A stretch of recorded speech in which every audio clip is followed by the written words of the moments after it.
Hello there. How we doing? On this fine All Hallows Eve. What's up, everybody? Oh, hey, Sneed. Good to see ya. Alright. So, as you can see, our giant friend is no more. Friends, we've gathered here today to mourn the passing of a good friend. He shot down many an enemy who was harassing me throughout this entire campaign. He will be sorely missed. Boo-hoo. As we can see, our buddy here has the hawk ring.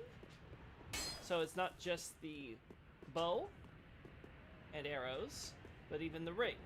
Again, this seems to reinforce the idea that this giant from Irithyll must have gotten it from Sulyvahn, who got it from Gwyndolin, who got it from collecting after the fact from Ulasil. Or I guess we shouldn't say Gwyndolin. Gwyndolin probably got it from the Anor Londo stores, which got it from, of course, the whole Ulasil goth thing. So, he's just sleeping. He's not dead yet, but our friend is no longer with us.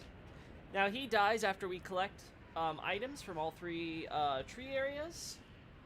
Once those items are collected, he goes kaput. Presumably, this is to reflect how enough time has passed for him to apparently die of his horrific condition. Who knows how long he's been up here untreated on sleepless nights. So he definitely needs the long sleep. But yeah, and then of course the idea would be that when he gets the items, we obviously don't need him anymore because we've gotten all the good stuff. Now, let us continue onward. Now, I tried. Believe me. I tried, and I'm gonna try... Actually, you know what?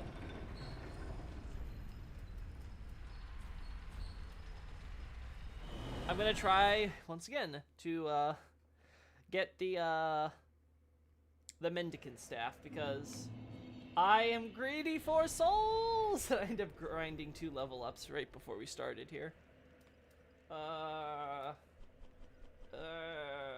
Great Belfry. All I want is little souls. Just a little souls.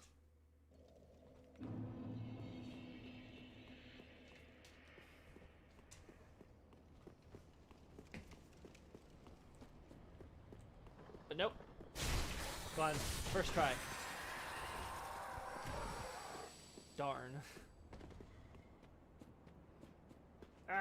Why is your chances so low? I still don't have a mimic head. Be hollow, get greedy for souls, yes. I'm tired of doing these bosses with just the Shield of Want. I love my Shield of Want, and I love my Silver Serpent Ring. But I need the staff. It's right there! Just give it to me! Curse you, arbitrary souls mechanics. I guess it's a good time to talk about the luck stat then, which I have very, very little of. This is where all the people wanting me to do a luck build at the beginning when we first started this can go ha ha, because yep, I deserve it.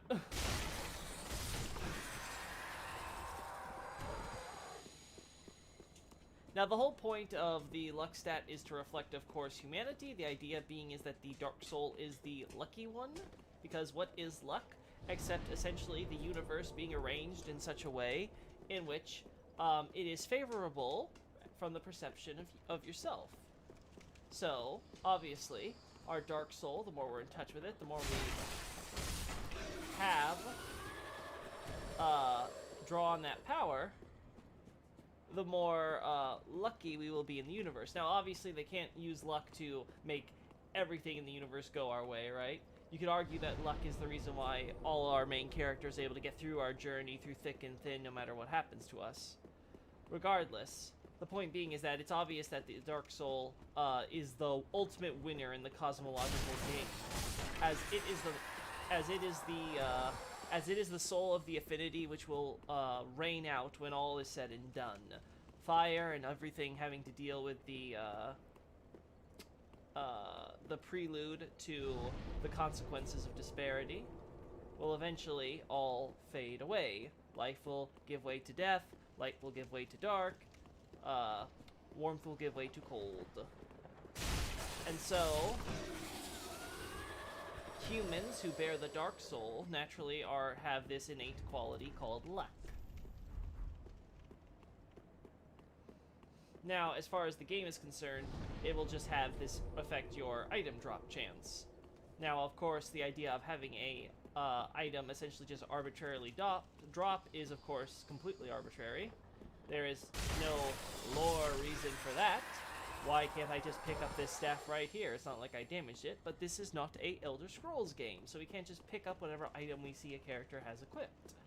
We have to be able to actually rely on chance that we happen to find it when we're rummaging through the corpse.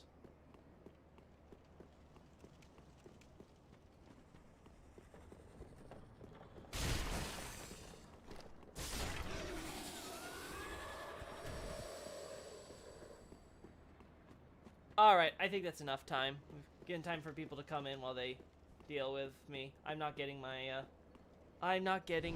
staff as much as I want. I'm just gonna have to keep grinding off screen until I get it. Now we want to go to Corvian settlement first.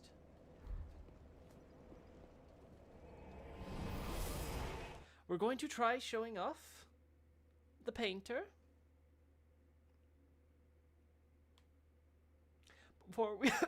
before we go meet with Yorshka.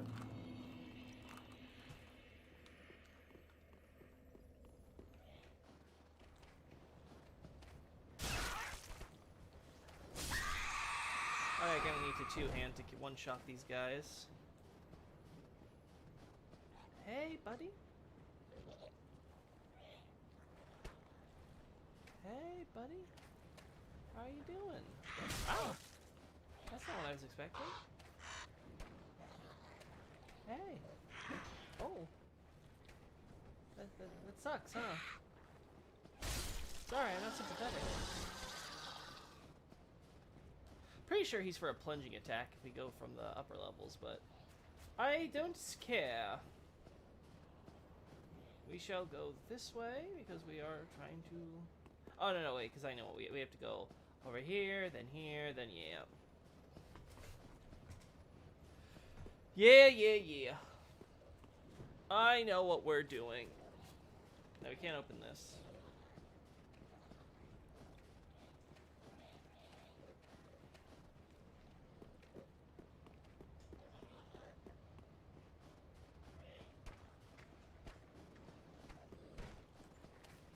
Oh no. Listen, even the prisoner went more of a oomph than you. Speaking of,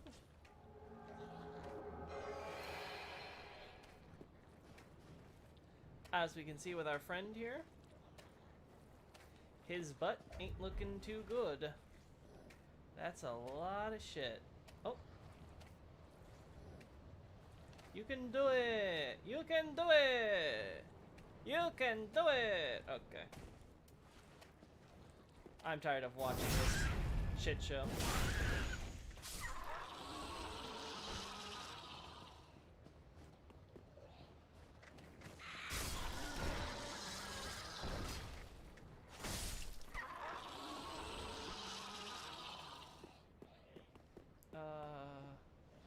Right, there's that item there. Oh. Ow. I did not want to fall! Whee! Gotta deal with the Corvians again.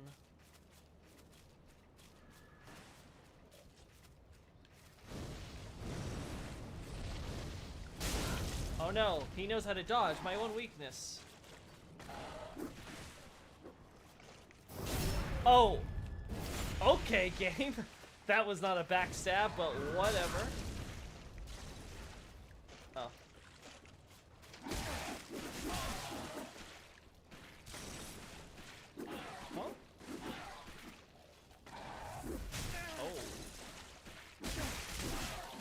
Yeah, I deserve that.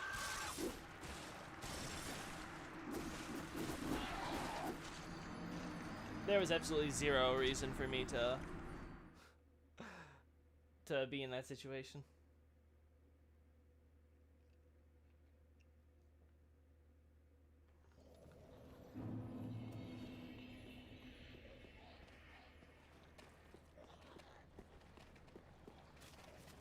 Blah, blah, blah.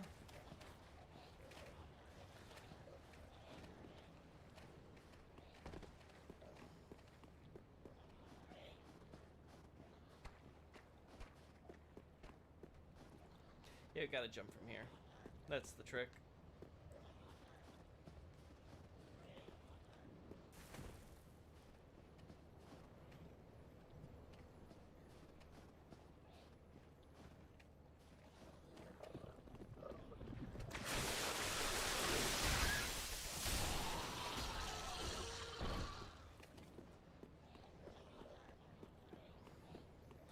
Go to the reinforced walls. Oh. There we go. I'm not sure if I really needed that, but I have it. Can't reach that there. The jumping isn't here, is it? Okay, yeah, it is. So we gotta jump from there, and then... Imagine turning into a crow monster because you want to fly, only for your descendants to eventually lose their wings while still being crow monsters. Right, because there's the one dev who was like, I like to imagine that they were all striving to fly, and Miyazaki's like, well, you know, they were twisted by their devotion to Velka. It was... When Miyazaki heard that in the DesignWorks interview, and then when this game came around, he was like, oh, make sure they don't have wings this time. No mistaking my creative vision.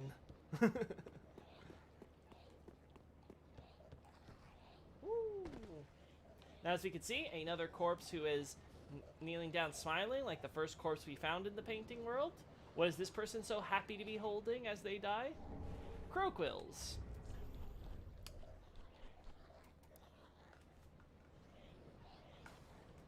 So again, like we said in a previous stream, these are just Frida's simps. Not Velka's simps. They betrayed Velka for Frida. Damn fanboys. They move on as soon as their old idol is taken. How dare she have a loving family? And forward.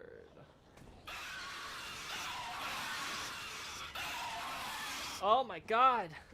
Don't freaking bleed my ears, please. Talk about ear splitting.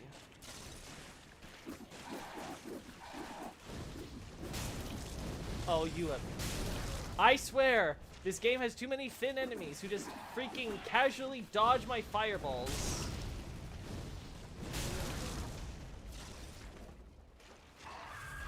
Oh.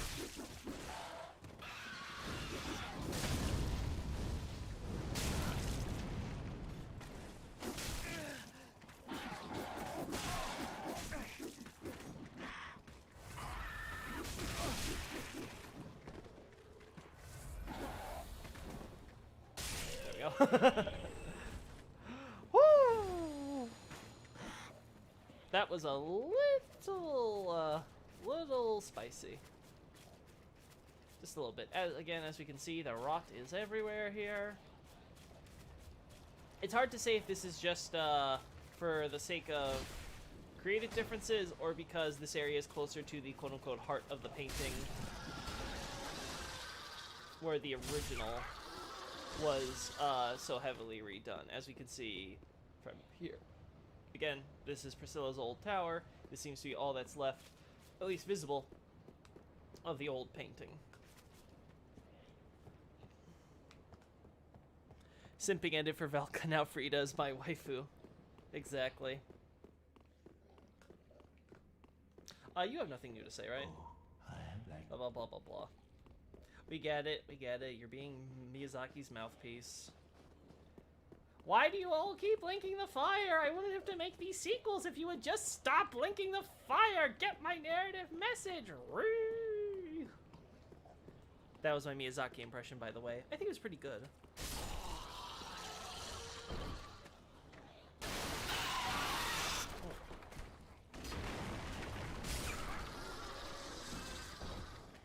All right. What else do we want from here? We want to go up there, which means we have to go around here. As we can see, there are a bunch of Corvians who are in their suffering going over to the church to beg, hey, please, please, can we burn everything away already? But this Corvian was like, no. No. Oh, speaking of no.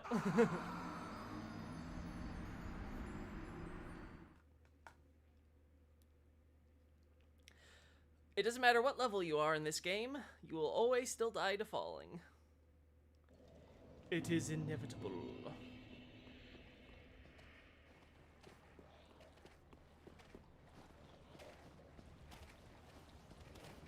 Bad impression, not enough laughs.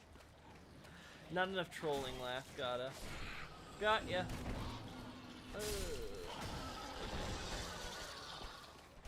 Yes, yes, yes, I know. Oh. Oh, I didn't get both of you on that swing. Angle is just off. Listen, mate, you just made yourself easy to be backstabbed. They're coming out of the woodwork. Alright, now this is important. As we can see here, this guy is trying to worship at what looks to be like a nightstand that seems to have once been an altar. But whatever was supposed to be here on the altar stand has been removed. Again, recall what we said earlier at the chapel, how there was a defaced statue of Velka, and how, historically, defacing statues was used in order to humiliate the god in question to the populace, to essentially show how their god was weak in the face of the conquering power. It was incredibly useful propaganda tool to show one's superiority over idols. Now, in the case of what we're seeing here, it seems that smaller idols to Velka were very likely removed, much like how we talked about how smaller idols to Gwyn were very likely removed, along with the big statue in the plaza. Oh, sorry.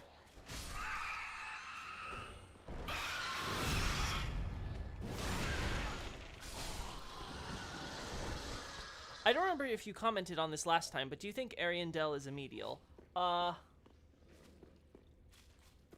I haven't given it much thought, to be honest. My assumption, like my default would be no. I would think he's human. Or he is a Corvian that was one of the prisoners from the first game that stayed behind or what have you, like one or the other. Though I think it would probably be someone new who would be introduced. I think that would be my gut instinct. But again, I haven't thought about it too deeply.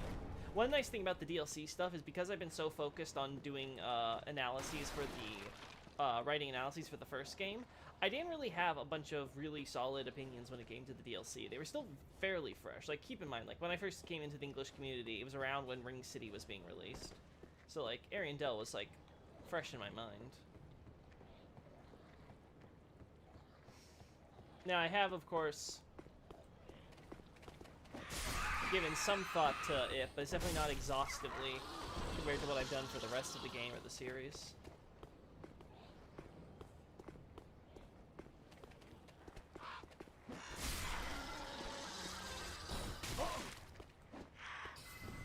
Some sorcery with wands. Now this seems to be a weaker version of Homing Soul Mass, which seems to be trying to tell us that they aren't learning Homing Soul Mass formally here. It seems to be just they're trying to recreate the spell. In fact, it's quite possible they're doing so through knowledge of Velka and like her work with the dark and stuff like that. So they're trying to create that through normal sorcery. Gotta go through the back here. Did we open the passage here? I don't remember. Either way, I want to go this way, so.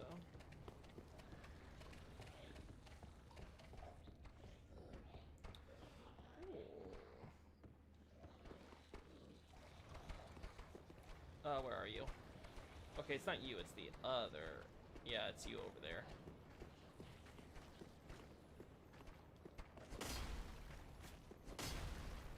Okay. Oh. That's what, right. That's why they want me to do this.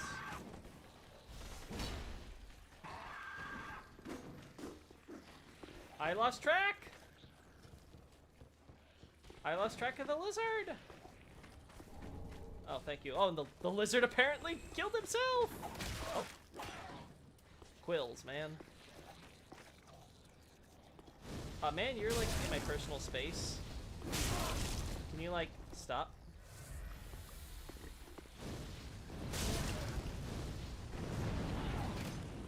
Ow. Oh. How rude.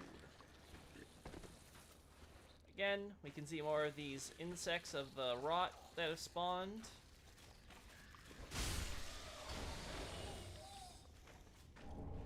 Dark gem. Again, now we have the association of this rot with the dark. Again, if the human pine resin on these insects wasn't a big enough tell.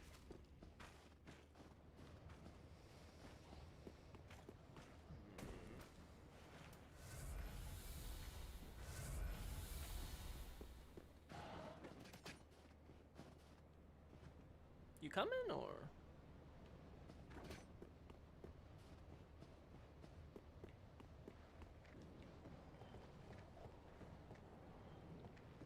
Okay, let's just go down here.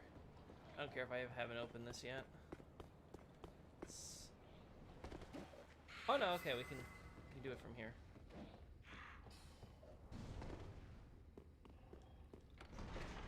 Alright, so that door's open. Item? No item. Gotta love Souls physics.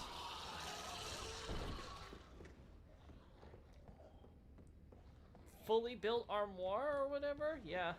Let me just dodge roll through it. It'll just crumble apart. That's how furniture works. One of those don't try this at home kids type of moments. Oh.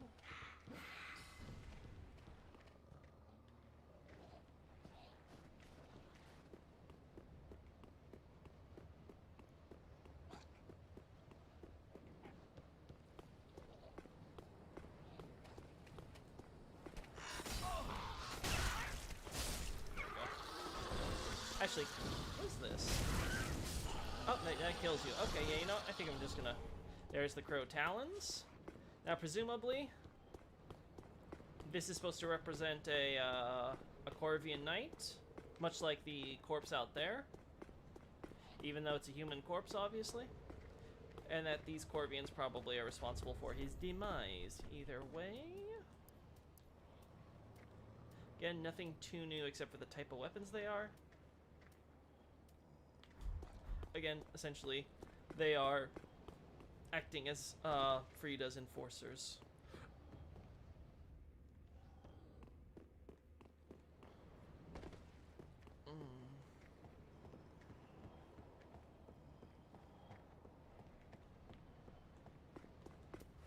We go here.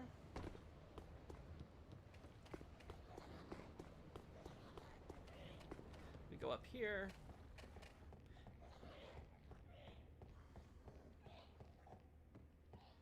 Go back here.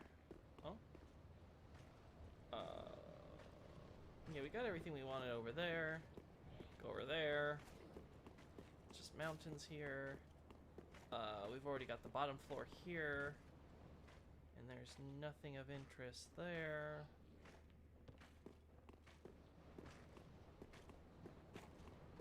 Ergo, we can just focus on going this way to the roof of this building here. Now, again, we see a guy who seems to be holding on. What's he got?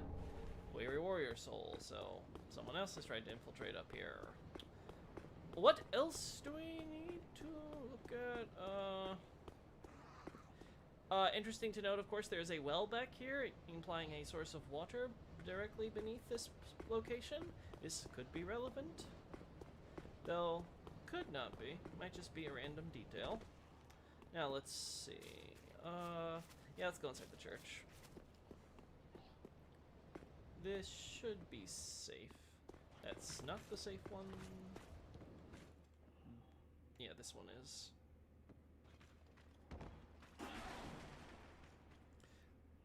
Now, again, as we stated earlier, you can see a altar similar to the ones at the Cathedral of the Deep.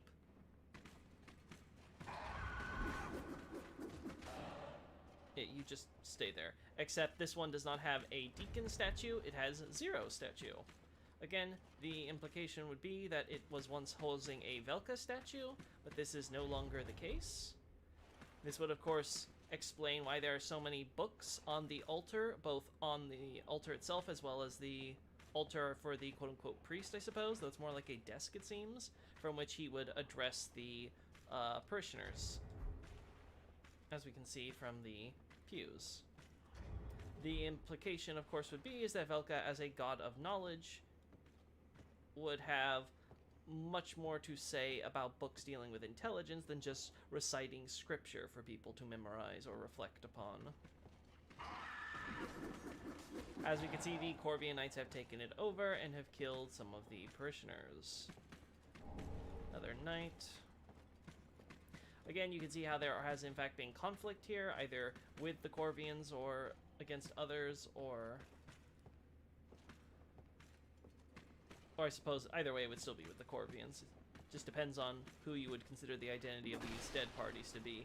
But let's just assume, for instance, they are the Corvians' enemies and they were other knights who are here, but decided they weren't going to follow the new way of Frida.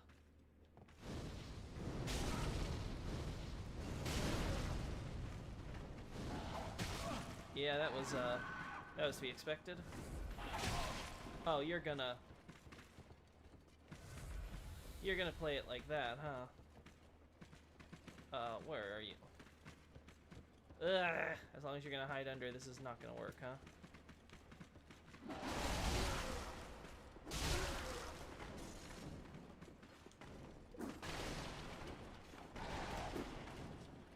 Thank you, invincibility frames. Oh my god, lock on, thank you. Damn it.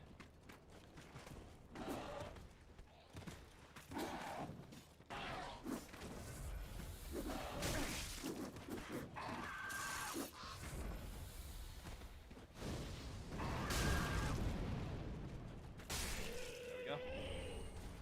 That's one. Where's your brother? Went back to his little hidey corner.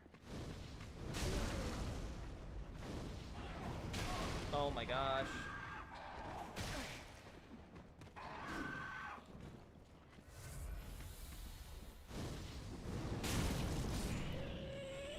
There we go.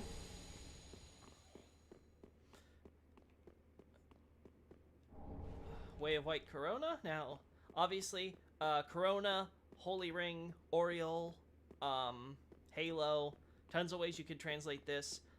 Point being, of course, is that it refers to the type of holy rings that were so prevalent in Dark Souls 1 thanks to Lloyd. Again, we see one of these, though this one, of course, is associated with sin. We'll be talking about Lloyd hopefully later this stream.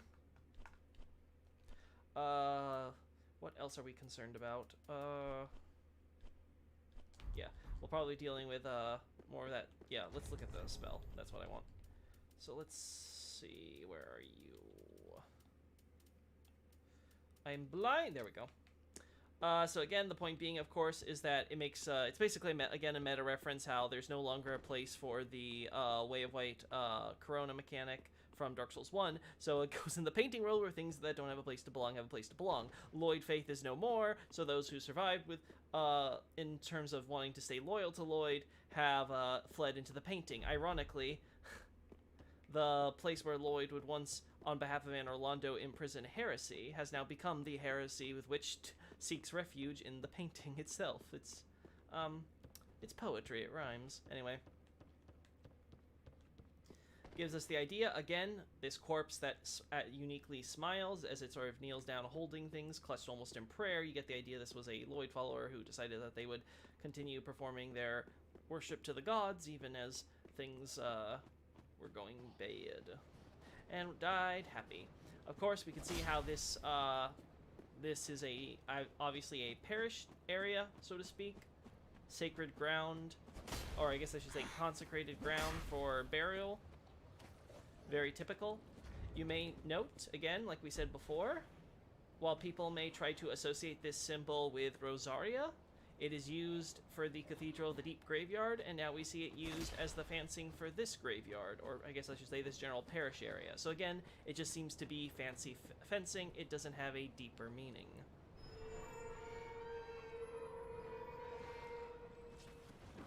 Oh. I forgot there's another one of you!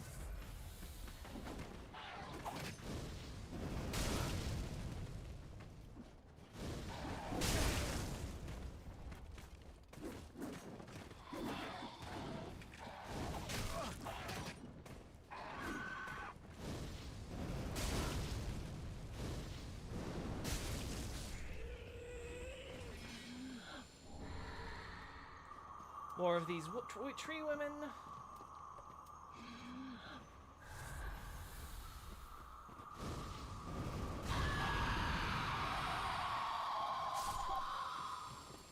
We don't need to waste our pyromancy here.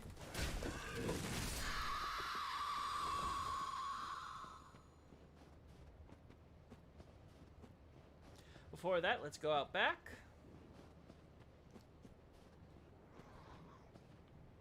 Come on, climb out. As we can see, there's a lot of rot happening here. Perhaps our buddy over here tried using the well to cleanse his affliction. It did not work. Okay, you want to play it like that.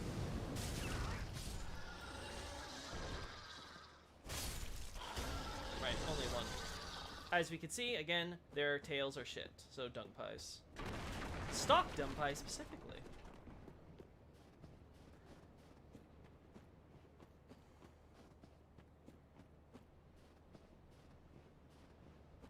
As we push forward, we know who's back here, but we're not dealing with him until I got some Estus. Instead,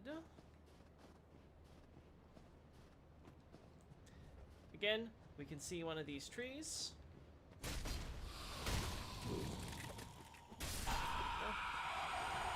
And we find a young white branch. Now again, as stated earlier in a previous stream, there is, of course, this implication that the tree women, these white tree women, quote-unquote, are similar to the white trees in Ulasil, in that these white tree women species, who are unique insofar as they seem to gather up the fire that makes up the painting, the power of sunlight / flame, in the earth. They draw it up through their bodies, perhaps to help keep them warm in the cold. And they finally release it in excess through the tips of their branches as those little flame bits, and they can obviously have some degree of manipulation over it. As added evidence, we of course get one of these white, I think it's under general, right? Yeah. One of these branches that were used for, that would fall off the white trees that we would get around Cathedral, Faron, Undead Settlement, etc. Of course, these have a chameleon effect, which again requires that it not just be a random white tree branch, it has to be one that has some of the light sorcery power that Ulasilians would use. In that case, it reinforces the idea that yes, it is gathering up not just the heat in the earth, it's specifically gathering up the sunlight power that makes up the earth. What else can I say on that front? Oh, yes. Another piece of evidence, which I realize now, thanks to Sneed here, actually informing me after the last time we were going through Ariandel, is that there's one tree woman who, when killed, will reveal the ladder that lets us get out of the depths of the painting. The ladder is essentially hidden until she is killed, at which point it will appear. This, again, is very similar to the invisibility / mimicry magic that Ulasilian sorcery is so famous for. So it's probably not surprising that we see one of these tree women, apparently, this sulking one, apparently involved in casting such a devious spell. Now, we get some more rusted coins. Again, as we've established previously, these coins are being used strategically in many cases in order to hint at nearby figures of Velka. We saw some near Faron, near the New Londo for King's effigy. We saw some near Caitha. We saw some near other objects related to Caitha. And now we find more next to these statues. Now, these statues are statues of the High Priestess from Lothric, if you'll recall. Same stand and everything, which, of course, will be reused in Elden Ring. In fact, this High Priestess statue will also be reused in Elden Ring. Elden Ring, just reusing assets. Anyway, the point being, of course, is that notice how these statues have been defaced. Remember that while these statues depicted the High Priestess and Lothric, they ultimately just portray a holy woman. Now, the woman looked a bit old, but she's obviously lost her head here, so we can't confirm the age there.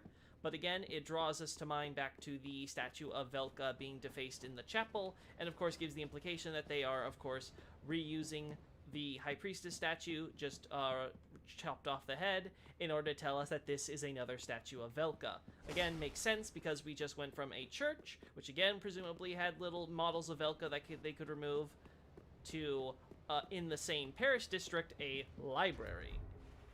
Which again, Velka is associated with knowledge, so naturally they would have her church next to a library in the same little enclosure. And of course, these are both at the highest point at the back of the village, showing their authority over everything else. The entire village is run by its religious center, which was dedicated to Velka.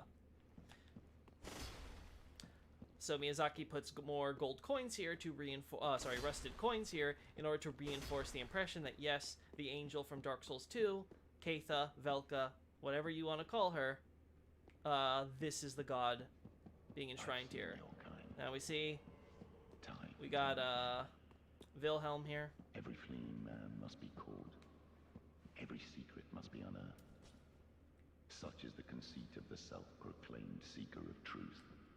But in the end, you lack the stomach for the agony that you'll bring upon yourself.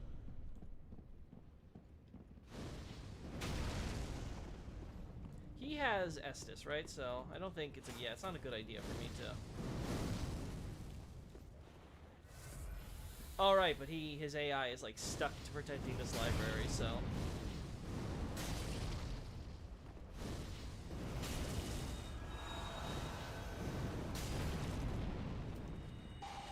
I'm curious what spell that is. Oh, there's the Londor miracles. Anyway, yeah, we're gonna come back once we get.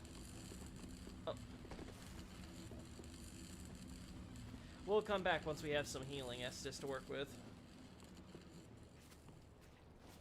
Oh.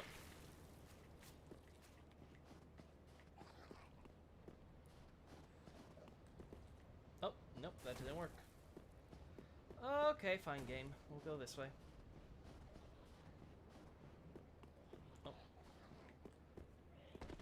I want that item! There we go.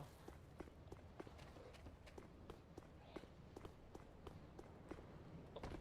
No! Darn. When I first heard Vilhelm's speech, I thought it was more, it was morality check like you'd get in Demon Souls. Yeah, that would be cool, but no morality check like in Demon Souls. No, white or black tendency. Ugh. He just shows up. Now, they do like the summoning effect, but he's not a spirit, so I can only assume that the intention was that he is, he's supposed to be there, and they just want to give you a signal of, hey, big important enemy here. They do something similar with Shira, where they try to make her have a surprise appearance. Even though she, again, similarly doesn't seem to be a summon or a spirit form invasion. I don't want to have to... Oh. You know what? With how derpy I am doing this, we're just gonna get some healing. No, for Vilhelm, the important bit is, when we met him at the tower, as we saw when we attacked him, he was just like a ghost. He was just like a cold illusion, similar to the stuff that Priscilla creates from the cold in Dark Souls 1. The point being, of course, is that Vilhelm is actually here at the library, guarding the painter, as we'll see. But the one over there is just a projection for the purposes of seemingly warning us about not listening to Frida.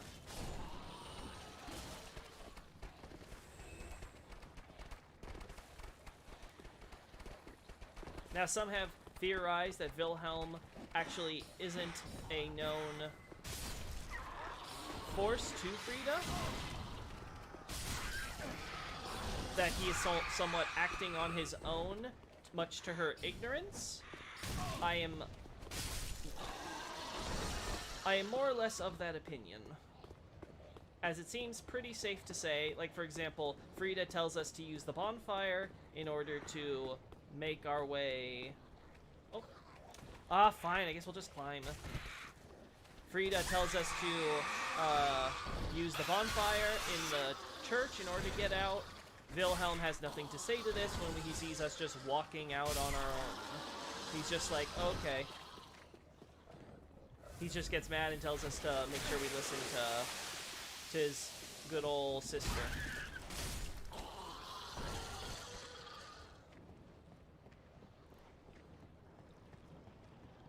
Despite having to face Velka statues and being a Londorian, he uses Velka miracle and a healing miracle of the gods. Yes, does anyone actually know which miracle that is? Is that, that's not soothing sunlight or anything, right? It's, it has to be Great Heal, I assume.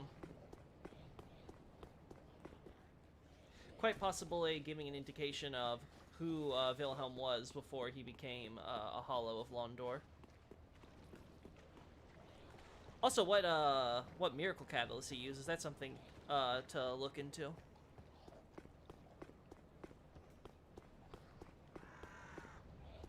And whether or not he was personally involved in the defacing of the statues, it is, of course, interesting how, as, again, people of Londor, as we see, Londor has a huge influence from Velka. Not saying they necessarily worship her, but she's clearly giving their support with the various miracles of Velka's that have been repurposed by the country.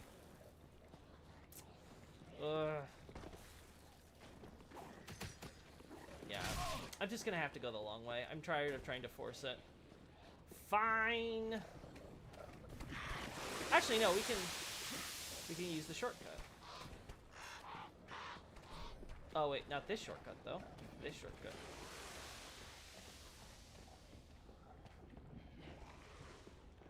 Gonna probably have to heal this again before we deal with Vilhelm.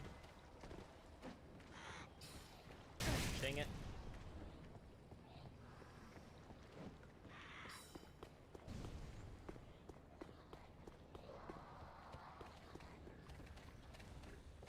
Oh, we have to go back down there too after this, so that way we can do our due diligence. Rusted gold coin. Again, the gold coins right before where this Velka, where Velka's altar would be.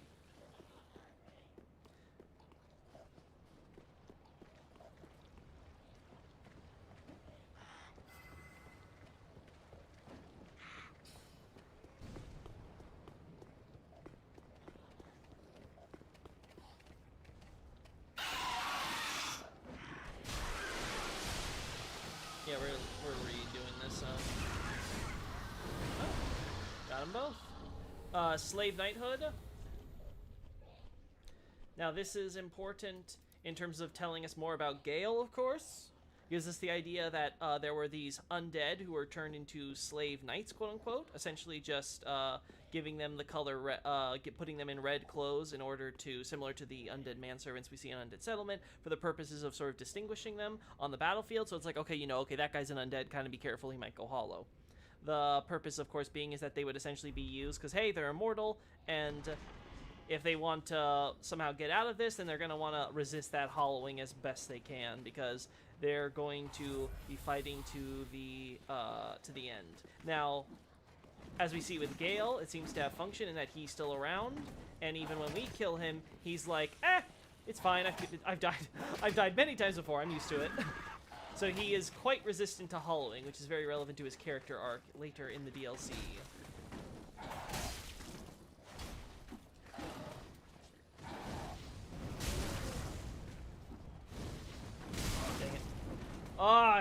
missed too.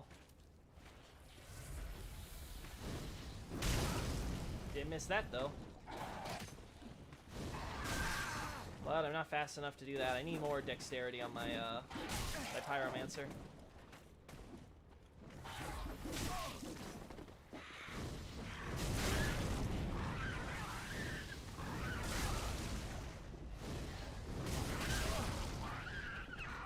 Dang it.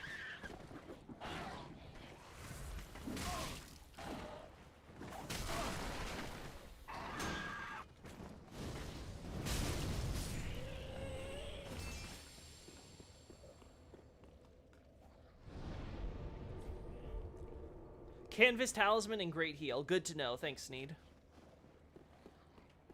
So yeah, Canvas Talisman could just be a rough talisman, but also might tell us that he was once a clergyman. Which might explain a lot about his moralistic attitude.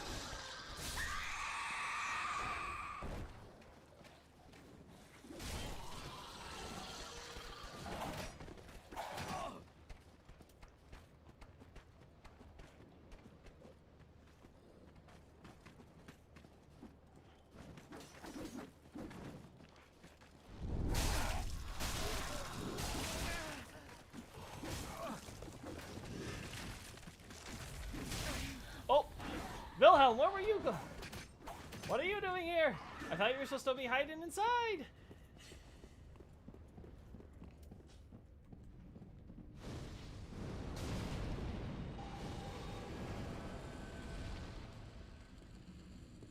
Oh, right, range.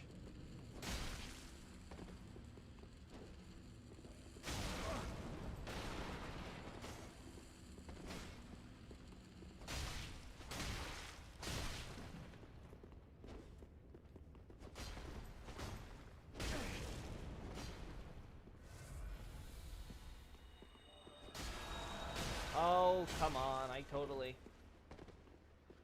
Oh, no you don't. So, okay, I just can't... Oh. I just basically can't do anything without being near him. Oh.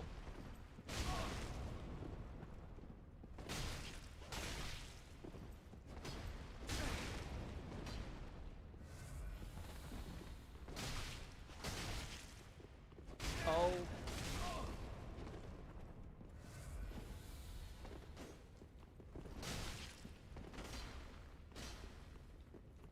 Oh.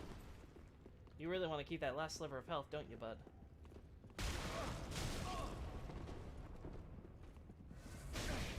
I will take that.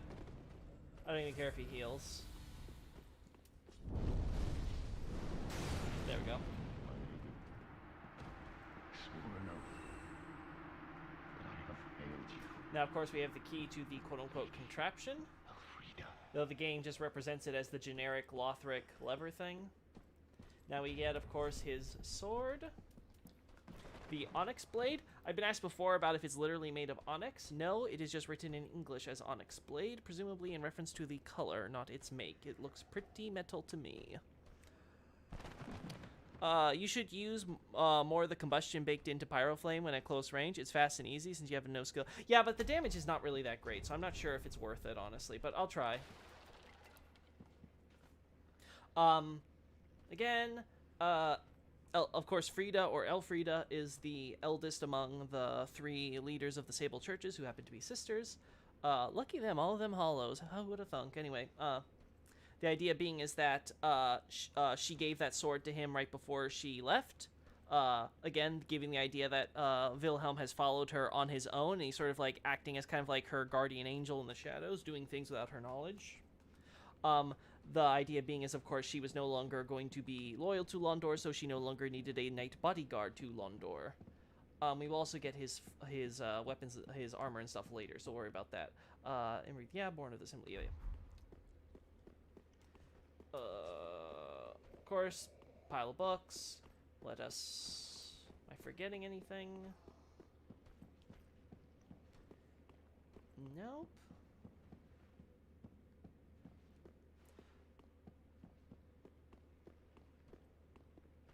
I I guess we can do this just in case, because we're not going to get a shot at this later. Because, recall, I'm doing this for a painting world thesis in the future, so I want to make sure I get as many of the shots without this thing in the way. There we go. Let's move that there.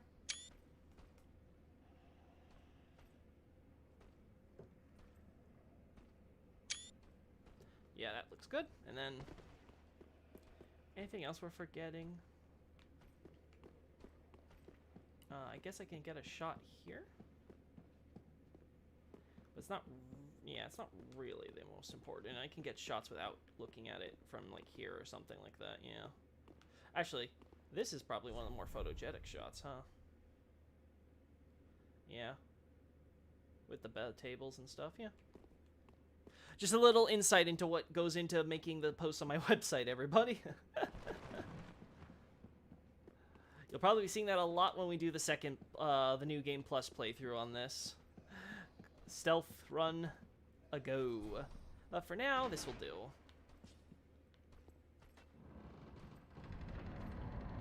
Blah.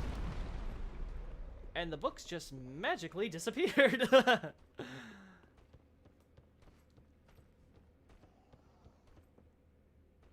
As we can see, it's a second level to the library, but is being used to imprison the painter, who is doing her habit of drawing on the floor. I mean, on the table, I should say. Elden Ring. She knows the furled finger. Can we get a good look at her face here? Nope, not really. If I remember correctly, I can kill her and she will not die, so I think I should be safe if I try to kill her now.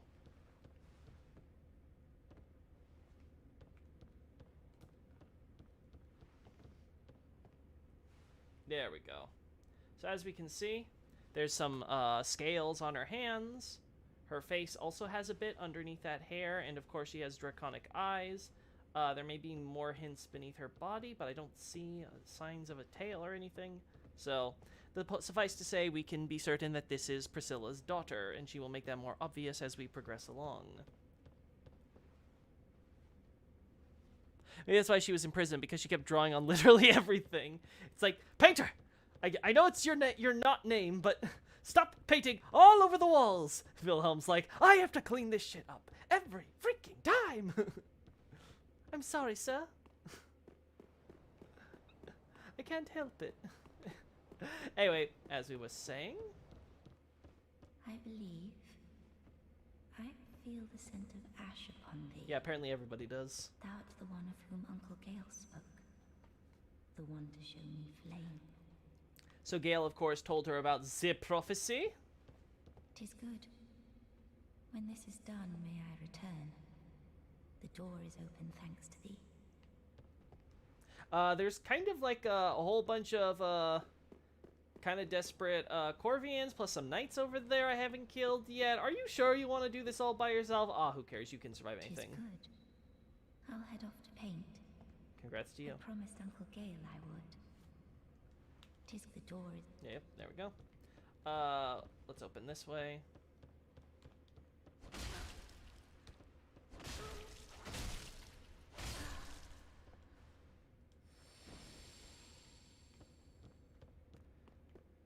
Alright, let's revive her.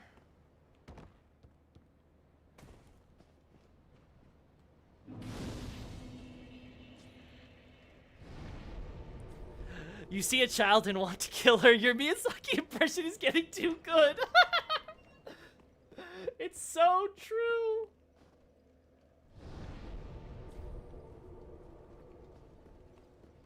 Oh, we gotta reload the area, I think.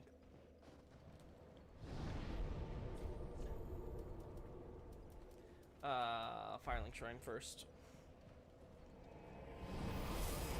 And then we'll... But yeah, she seems to just be like, hey, I can't die. Which, is very weird, considering, you know... all things considered. Crestfallen Knight's just 10k souls, right? I won't know if I turn off my HUD. Okay, yeah, and then what we need is 3K, so...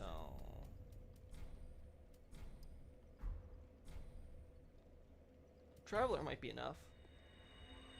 No, it's... Okay, we need all 3.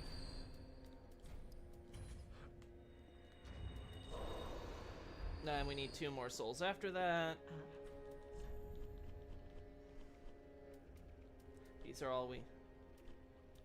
Where are the duplicates? There we go. Ashen? Well, then hey. Yeah. Gosh, keep upping that pyromancy. She's just built different. Yeah. Farewell. Apparently she is. Now this does of course bring some questions about what keeps her immortal, while it does explain why Vilhelm is trying to imprison her rather than kill her, which again, we can see how they the Frida simps have no problem cracking down and killing those who resist.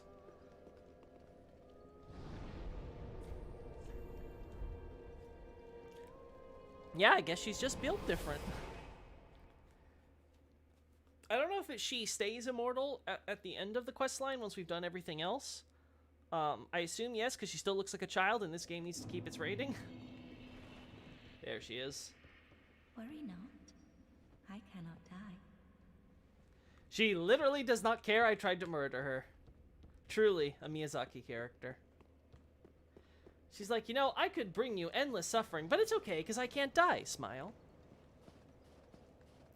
We're not going to continue forward from here. Let us go to Frida. So I think that's how we'll get the painter to move. Now that Vilhelm is dead.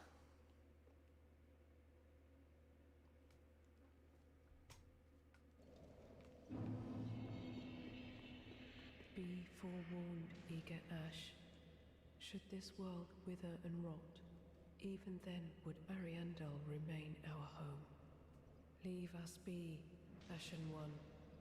Thou art the Lord of Londo, and have thine own subjects to guide. Obviously, she's not very happy. Leave thou. Because she has apparently seen someone come through here and climb up the ladder. Oh no, she hasn't shown up yet. She still hasn't shown up yet.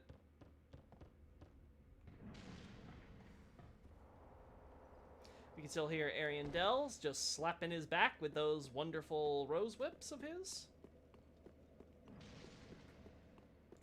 Again, we have to enter the crypt. Yep, I think we're good here. We've freed the painter. We can now return to the main objective.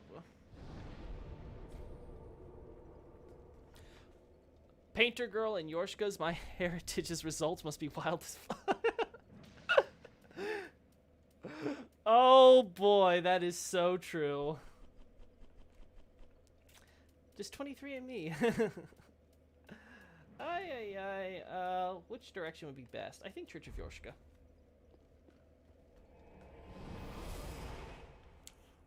We've killed... Yeah, we killed everyone else that we care about. I'm still holding out hope for that darn mendicant staff. But it won't be before Sulyvahn, unfortunately. I can just ignore you. We saw each other and we both decided we would ignore. We'd be like, I didn't see you if you didn't see me. Oh, that feels good. We are strong. Now again, this is Sulyvahn's lieutenant, it seems, as he's the only user of a scythe. Sulyvahn is from the painting world, and therefore would recognize a scythe, especially one with bleed damage, representing the life hunt ability of Priscilla. Of course, Dark Souls 1 represented the Dark's life hunt ability as bleed in that game. The point being, of course, is that it makes sense that he would give a knight who would sort of be charged with sort of being like a go-between for him and the rest of the Pontiff Knights, a scythe with which to denote authority. Again, as we established earlier, this plaza once had a giant statue of Gwyn, most likely, along with smaller statues over here. This has been corrupted as Sulyvahn wants to put the focus off of Gwyn and onto the loyalty to another god who is currently in charge here. As we can see, statues of Gwyndolin are up here, though we won't see them become more obvious until we get past Sulyvahn and we get to the back over here. Statues of Guinevere, again showing her presence, as we established, over at Gwyndolin's manor over there. She and he seem to have lived, along with their children, most likely. Oh. Thank you. I've gotta fight Sulyvahn! I actually don't know what ranging Sulyvahn's gonna be like, because he's got a lot of closers. Then we get the arch, yeah. I think we've covered everything. We see how far we've come from here. Irithyll in this valley. Faron Mausoleum over there. Then Lothric Castle all the way up there. Now, if I recall correctly, the game actually exaggerates Lothric Castle from here, so it's slightly taller even more to make it look more imposing, but you get the idea. Undead Settlement over there. Again, notice how the Undead Settlement surroundings, the more buildings and places that were visible from Lothric, the Lothric main gate, are not visible here. It's just this hard cliff. So there's nothing here or over there on that side.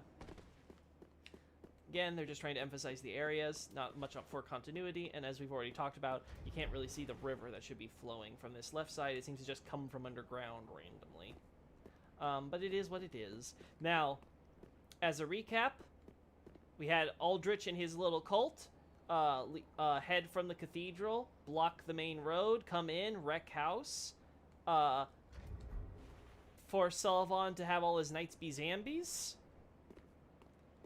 But they seem to have retaken and are getting order under control. We saw the evangelist Doris essentially be locked up in prison, where she is currently being praying in tongues. What else do we got on this? Ah, yes, and of course, the underlying point of all of this is that there is the idea that the Deep is, of course, responsible for all of this, from the Deep insects, which hollowed out the weapons and to probably some extent the armor, to, of course, Sulyvahn himself, as we will see up ahead.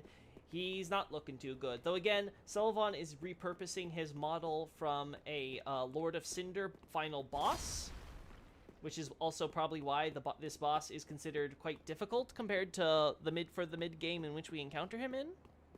Was he called Shinigami in the files? Yes, all of the Pontiff Knights were referred to as Shinigami or Death God, Death Spirit, Grim Reaper, essentially. So, the idea being is essentially it's Sulyvahn's Reapers.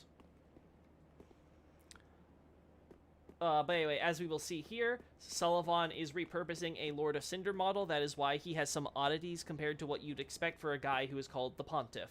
If there was a remake, I would probably maybe give him shoes at least or something, so he looks a little bit more presentable. Though again, the damage look is fine, considering the idea would be he also has probably gotten wrecked by Aldrich. Now, as we can see, Sulyvahn just be standing there. He ain't even coming, despite the fact that obviously he has a health bar and is the boss. We can see behind him is the statues of Gwyndolin. Now, I think in concept art, if I recall correctly, this arch area was actually a chair and a throne type of deal, but they did not translate that, probably because they needed some entryway to exit, considering the side ones are not being used. We can, of course, see the image of the Crown of the Dark Sun from Dark Souls 1 that Gwyndolin wore, used for the stained glass windows here. We can, of course, also see more types of shrine things of that nature, which are here. It's hard to say if these were dedicated to Gwyn, given the warm lighting. It is quite probable. But the point being is that the focus is supposed to be on Gwyndolin. You can also, of course, see some statues of him wielding these long staffs. Now, let us deal with it. Now again, much like the statues outside of clergymen, one with a bowl of fire on the left side here, and one with a staff of ecclesiastical or even sorcerer authority on the right, we see how Sulyvahn is wielding weapons to mirror that, in order to show how he is the one who holds all the power and glory of fire and authority. Now, if we pay close attention, though, his sorcery sword is, of course, a bit purplish, looking little there on the darker side. As we learn, it is, of course, quote-unquote, darker than the dark moon, and therefore shows how dangerously close this sorcery is to just plain dark magic. That, again, as we see with Dancer, she has a very similar sword that uses dark, or I think magic for the one version we get, but again, it's supposed to be like dark magic. And then the fire, meanwhile, is the Profane Flame, which, as we established earlier, is a flame spawned from the dark. Oh. The result is basically to show that while Pontiff Sulyvahn puts himself in the trappings and the propaganda of legitimacy as the quote-unquote king of the doctrines for the Way of White, he may set the rules, but he is not very much a rule follower.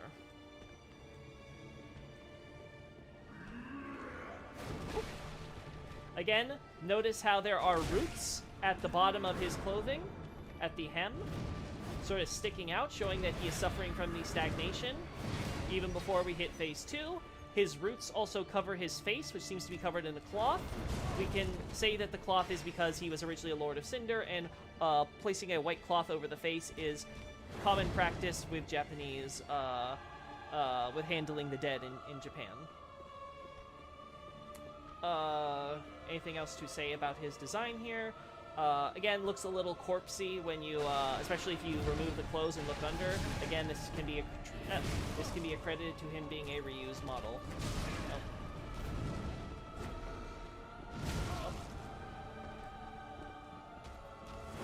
Oh well, that was way too early. Oh. Yeah. There's also, of course, the black eyes on his chest area that he hangs around. Again, giving us the idea that he is the source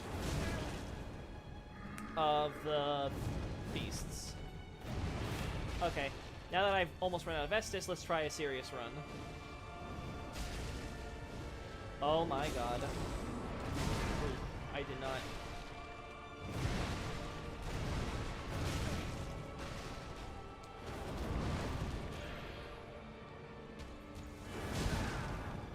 That's it for Estus. Oh, it's gonna take me so long to get used to Pontiff's moveset. It has been so long. It's been months! Oh, I'm in a corner. Well, this is where I die. I wasn't getting out of that one.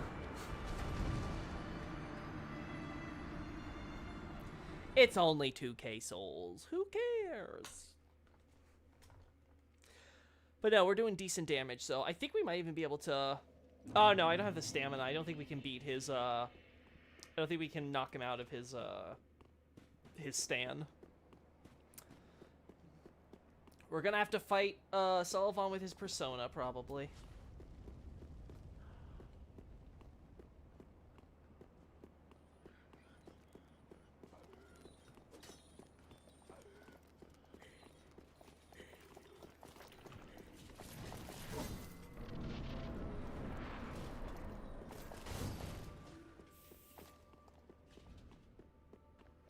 Now we get the fun part.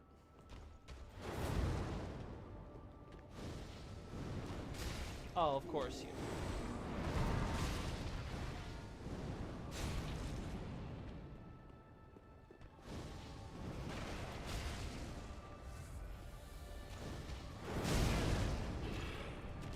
Oh, we're already at phase 2. As we can see, the stagnation causes wings to burst out of him. This seems to be completely just coincidence, though it's incredibly convenient for him. Oh! That was quick. We are doing so much damage. This pyromancy is no joke.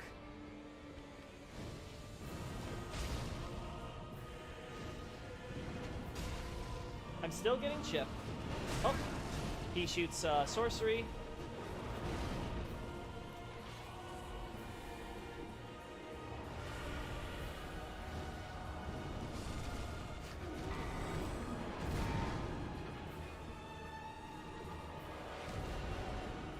Again, you get an idea of the... Oh!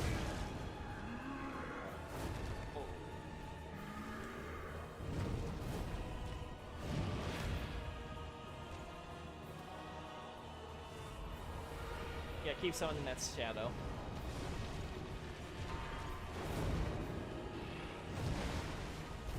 Okay, I think we've seen enough. We've given him a fair shake. Oh. Oh.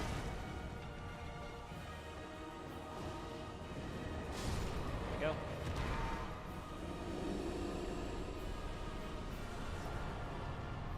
There we go, there's Sulyvahn.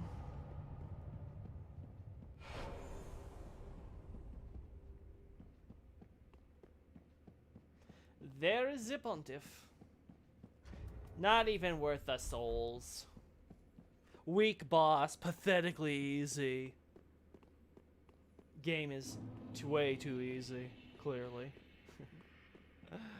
Alright.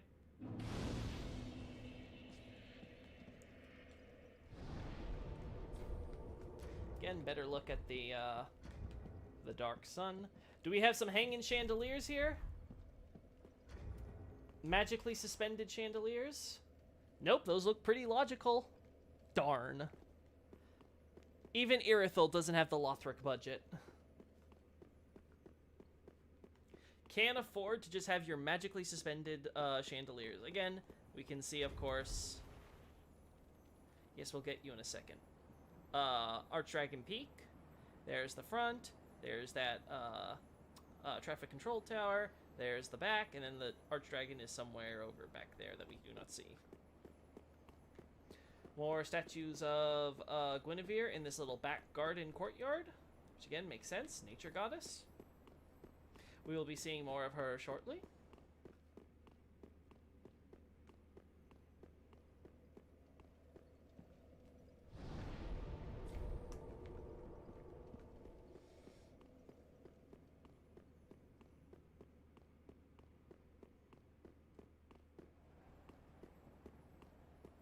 Oh, wait, right.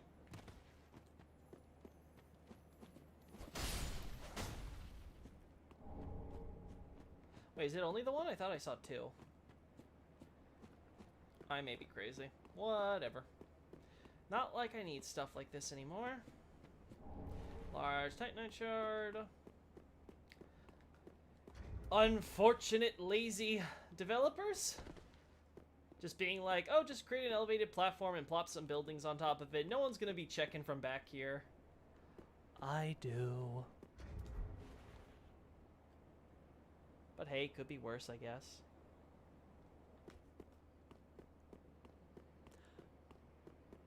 I can't think of this place as anything but a PvP arena anymore. Fair enough, right?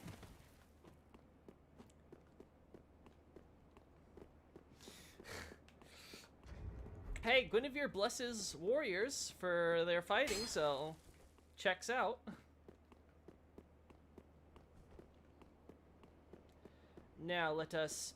Now, obviously, if you happen to look up, you would already be able to notice Anor Londo, though I think most people, once again, Dark Souls 3 is a game that tries to make you just plow ahead. Don't bother looking anywhere but forward.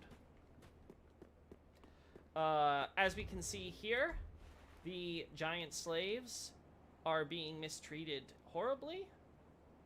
We can see some of the deacons, again, bishops of the deep, who will rain down fire upon them, giving us the idea that they are essentially passing their time harassing the giant slaves for their own amusement. Lovely people. Now, this area itself, as we can see, looks like a larger courtyard with a lot of greenery and more statues of Guinevere, because again, she is a goddess associated with nature by virtue of being a goddess of good harvest. Now, as a harvest goddess, we see, of course, her divine blessings have a bit of a nature imagery, as well as, of course, her miracles with the soothing and bountiful sunlight, giving us the idea of the comfort and bounty of the sun, which allows crops to grow. Oh, I don't know if you guys saw that, but we had a weird little freeze for a second there. Hopefully that doesn't become persistent. As we can see, there are these slaves who are hiding in the shadows, trying to avoid the ire of said deacons up there.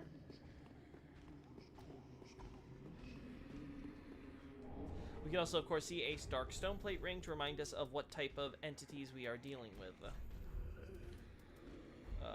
Actually, yeah. Again, given to knights. In this case, it's technically used by undead knights, but especially useful when you're dealing with, of course, dark damage.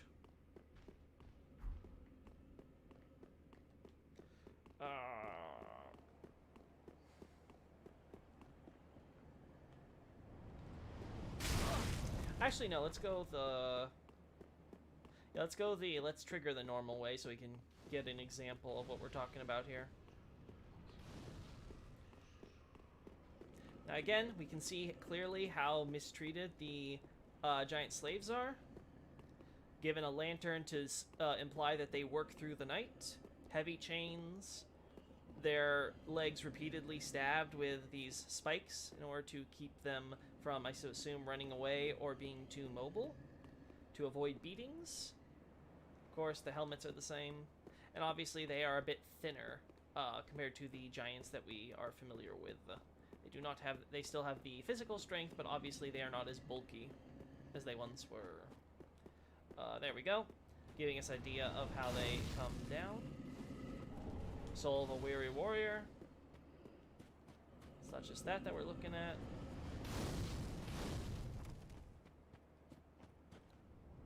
I could have swore there was an item over here. Ah, there it is. Large Titanite Shard. Where's the good stuff? Sorry, Guinevere.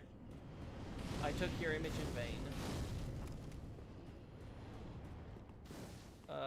Not this. As we can see, there are the Drang Knights. These are the survivors who have sided with Aldrich and betrayed their calling. Again, an ember because humanity gets charred by our deacon boys up here.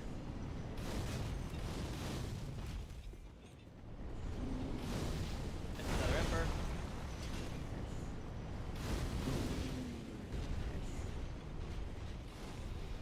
It's a shit show!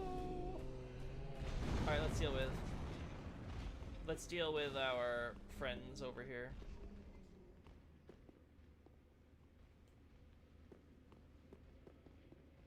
Come on, you lazy boys. There we go.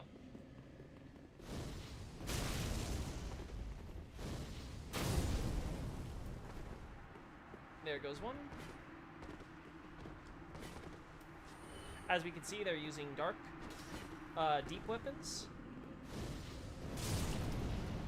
to show their full betrayal to the cause. Now again, the Drang Knights as mercenaries seem to have first originally served Gwyndolin, moved on to serve Sulyvahn when he came around, where some were taken to or sent to the cathedral as an escort to Aldrich and or Rosaria, at which point later on they were helping defend against the Deep, at which point they split in two when Aldrich came back and decided he would start his own little cult. Those who stayed loyal ended up killed and added to Aldrich's food baths. Those who betrayed and fell to the abyss decided that they would join Aldrich over here and are now acting as his defenders while he goes munchy munchy.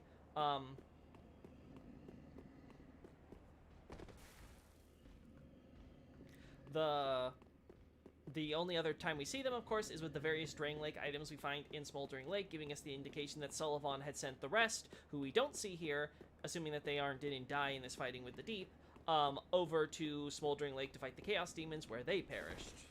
Again, that plus the Outrider Knight and the Ballista manned by the Giant Slaves seems to have been the ultimate contribution from Sulyvahn's camp in the war. Whereas Lothric, of course, sent their army and their prince, Lorien.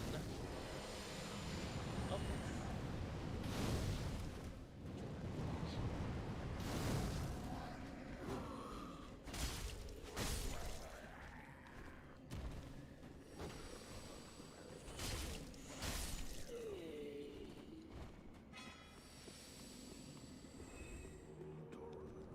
Yeah.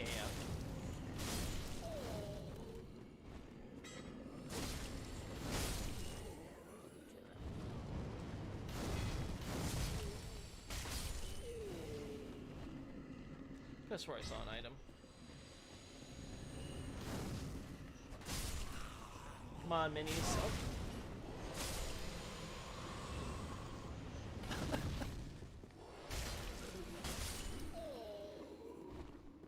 Now, as we can see here, the cathedral has a large doorway which we cannot access from this wing.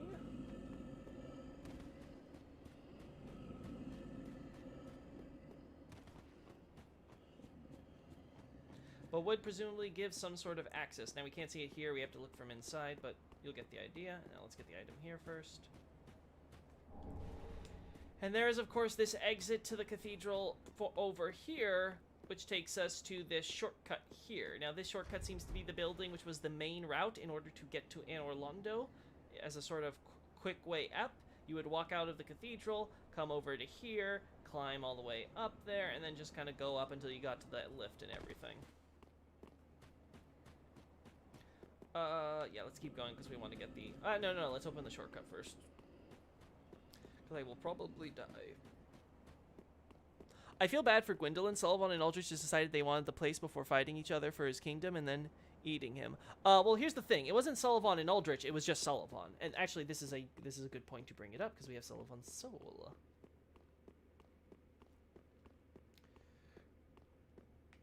There we go. So, I have gotten many messages over the years from people who are so grateful for the content I put out. And one of the first reasons that many will bring up for why they love my work so much is because of this soul, this singular item. Because here you may notice that it says, Pontiff Sulyvahn Earthil imprisoned a god of the old royalty in the abandoned cathedral to be fed to the devourer, blah, blah, blah, blah, blah, right?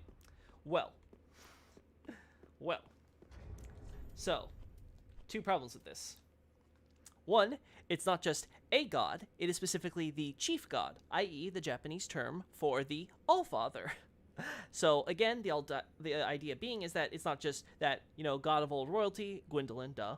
It's that Gwendolyn is the head of the pantheon. He is the leader. He has replaced Lloyd. Now, if we may recall, Lloyd has basically been denounced now publicly. His faith is no more. He's no longer in power. His followers, as we saw, are sort of been driven into the painting world. A few of them are left. Most have clearly either abandoned him or have been killed. The point being is that, as Kareem puts it, he is basically sort of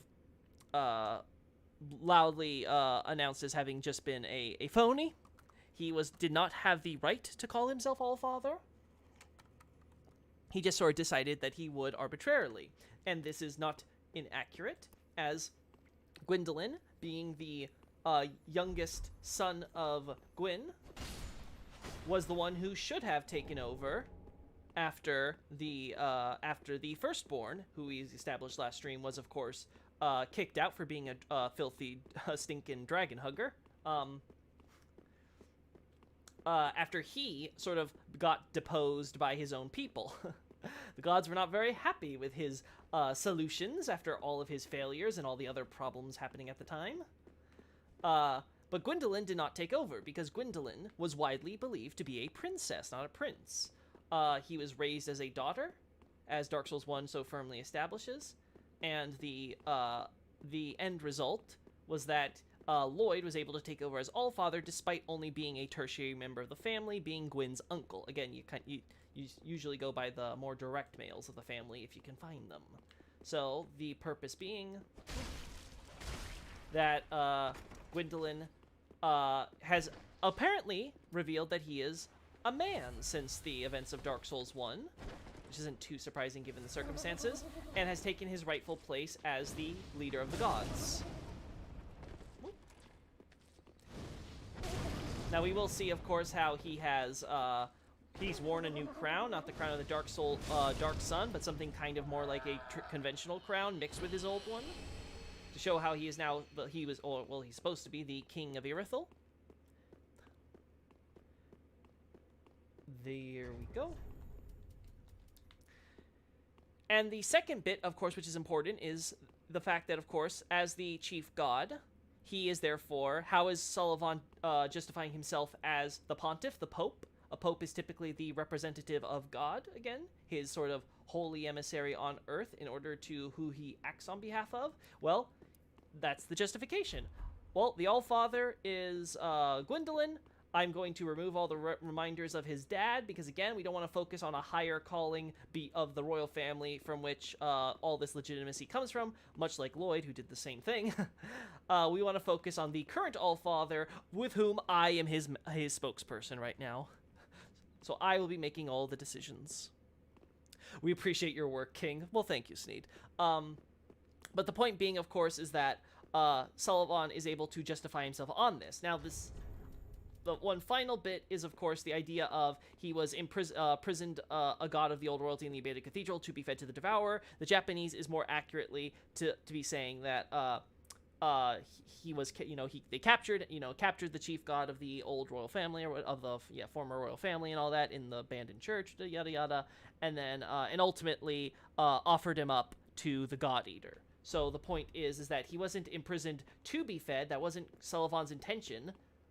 This wasn't a conspiracy between Aldrich and Sulyvahn to get him. Again, there's always been this timeline issue that fans of this theory have had to wrestle with of how can Aldrich and Sulyvahn be working together here in order to capture and eat Gwendolyn if before all this, Aldrich has to be sent away by Pontiff Sulyvahn to the Cathedral of the Deep, get imprisoned, become a Lord of Cinder, come back, decide he wants to start his own cult, then come back here to then eat him. It's like, holy hell, like, it's the mental gymnastics to justify this theory is just absolutely astronomical. So yes, it's nonsense. Gwendolyn was captured a while back, and that's the point of the statement of ultimately, in the end, finally, at last, however you want to render it. The point is that there's a separation of time being made between his capture and him later being offered up to Aldrich. Of course, the point being is, as we can see, Aldrich comes in from the cathedral, wrecks shop, comes over to Sulyvahn, wrecks shop, and Sulyvahn, to save his life, evidently, offered up Gwendolyn as an offering, because that is what Aldrich really wanted to begin with. He wants to eat the God Eater, so if he doesn't have to kill Sulyvahn, if Sulyvahn will join Aldrich's new world order, then everything will be fine, he'll spare his life. Now, Sulyvahn clearly does not like having his ambitions ruined by a few rogue subordinates named Aldrich and MacDonald, so he's like, okay, fine, while you're busy doing the eating, I will resurrect my men and have take back control of the streets, lock up the evangelist, because I'm not interested in your little cult thing, or if he is, he's going to make sure that he takes over it first. And then, c'est la vie.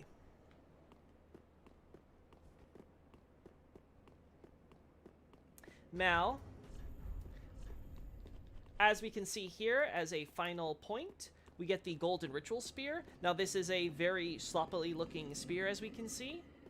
It was, again, this term says presented in localization. I render it in my translation as donated, the same as the term used to describe the Yorshka spear. Now, as we established earlier, the Yorshka spear was very like a product of Sulyvahn and or his cronies that was gifted as a sick joke to the slaves who were desperate for sleep after being worked to the bone. Do we want to go take the shortcut to the reserve? No, not yet. We'll do that after this. The point being, of course, with the spear is that it is a sorcery staff as well as a quote-unquote spear of sorts. There we go.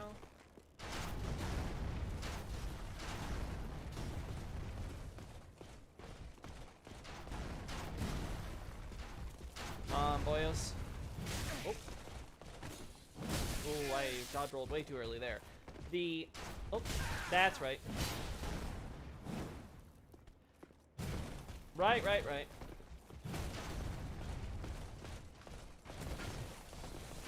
The point being, of course, with the staff is that it was donated to the Dark Moon Knight, so it wasn't made in-house by Gwendolyn or his followers. Someone else made a spear that was similar in shape and form to the design of Gwendolyn's old staff from Dark Souls 1. And essentially gifted it to him. Again, obviously, if you're donating to the Dark Moon Knights, and Gwendolyn is the captain of the Dark Moon Knights, then, of course, it's essentially a in-kind contribution to Gwendolyn. Wow, thank you for clearing that up. Yes, if you want more details, please read my posts on Irithyll and Sulyvahn and the Deep. They're long reads, of course, they're big theses, but believe me, you will be... I'm going over this stuff, of course, as I can recall from the top of my head, but if you want the more organized, detailed, and succinct versions... Well, I guess not succinct, they're pretty lengthy no matter how succinct I try to make them.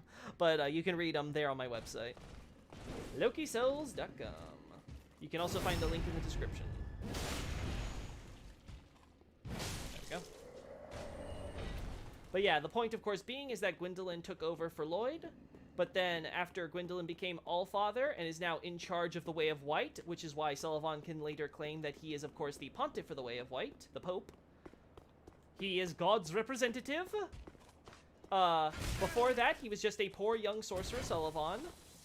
And it just so happens that someone donated a spear to seemingly try to get in Gwyndolin's good graces. Now, if Sulyvahn or his cronies are responsible... Well, okay, let's just keep it simple and say Sulyvahn is responsible for the Spear of Yorshka with its sleep magic.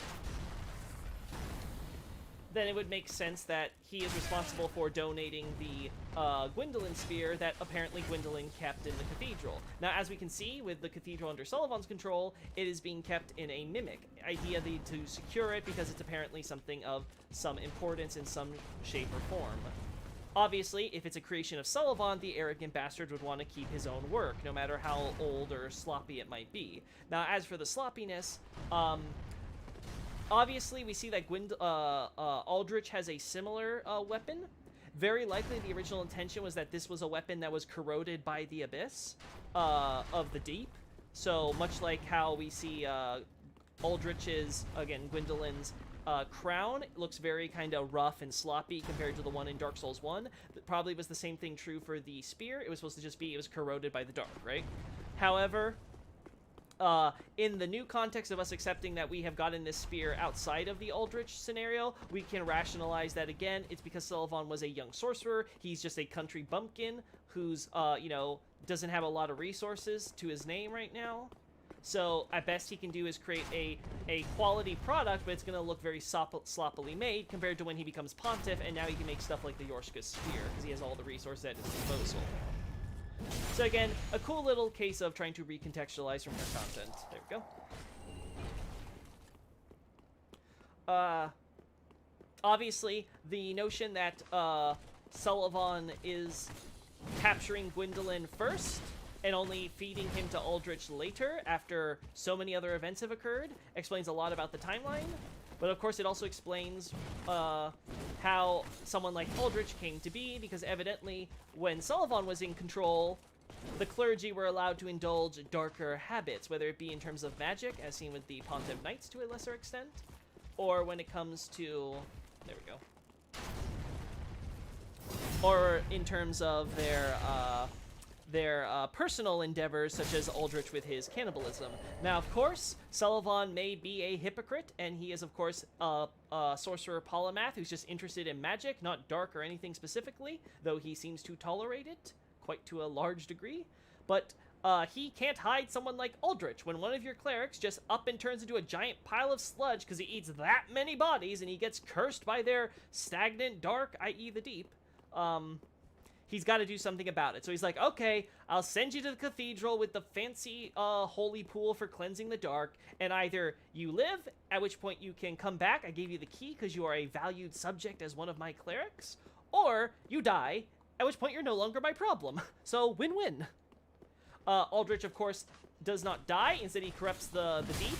So then the plan changes to just imprisoning Aldrich and instead having him prepped to be Lord of Cinder by feeding him. This is why the Undead Settlement gets the Road of Sacrifices set up with the Evangelist and where all this hell began. So again, this also explains why Rosaria, a daughter of Guinevere, would be sent to, from, as we'll discover, Irithyll to the cathedral. Because again, Sulyvahn's like, okay, I got your sister turned into my personal dancer to make the propaganda piece. Now I'm going to have you sent over to be this guy's sex slave, so have fun, I guess. Again, Sulyvahn doesn't care, because as long as he's able to maintain legitimacy as Gwyndolin's representative, who cares what happens to his sister's daughters?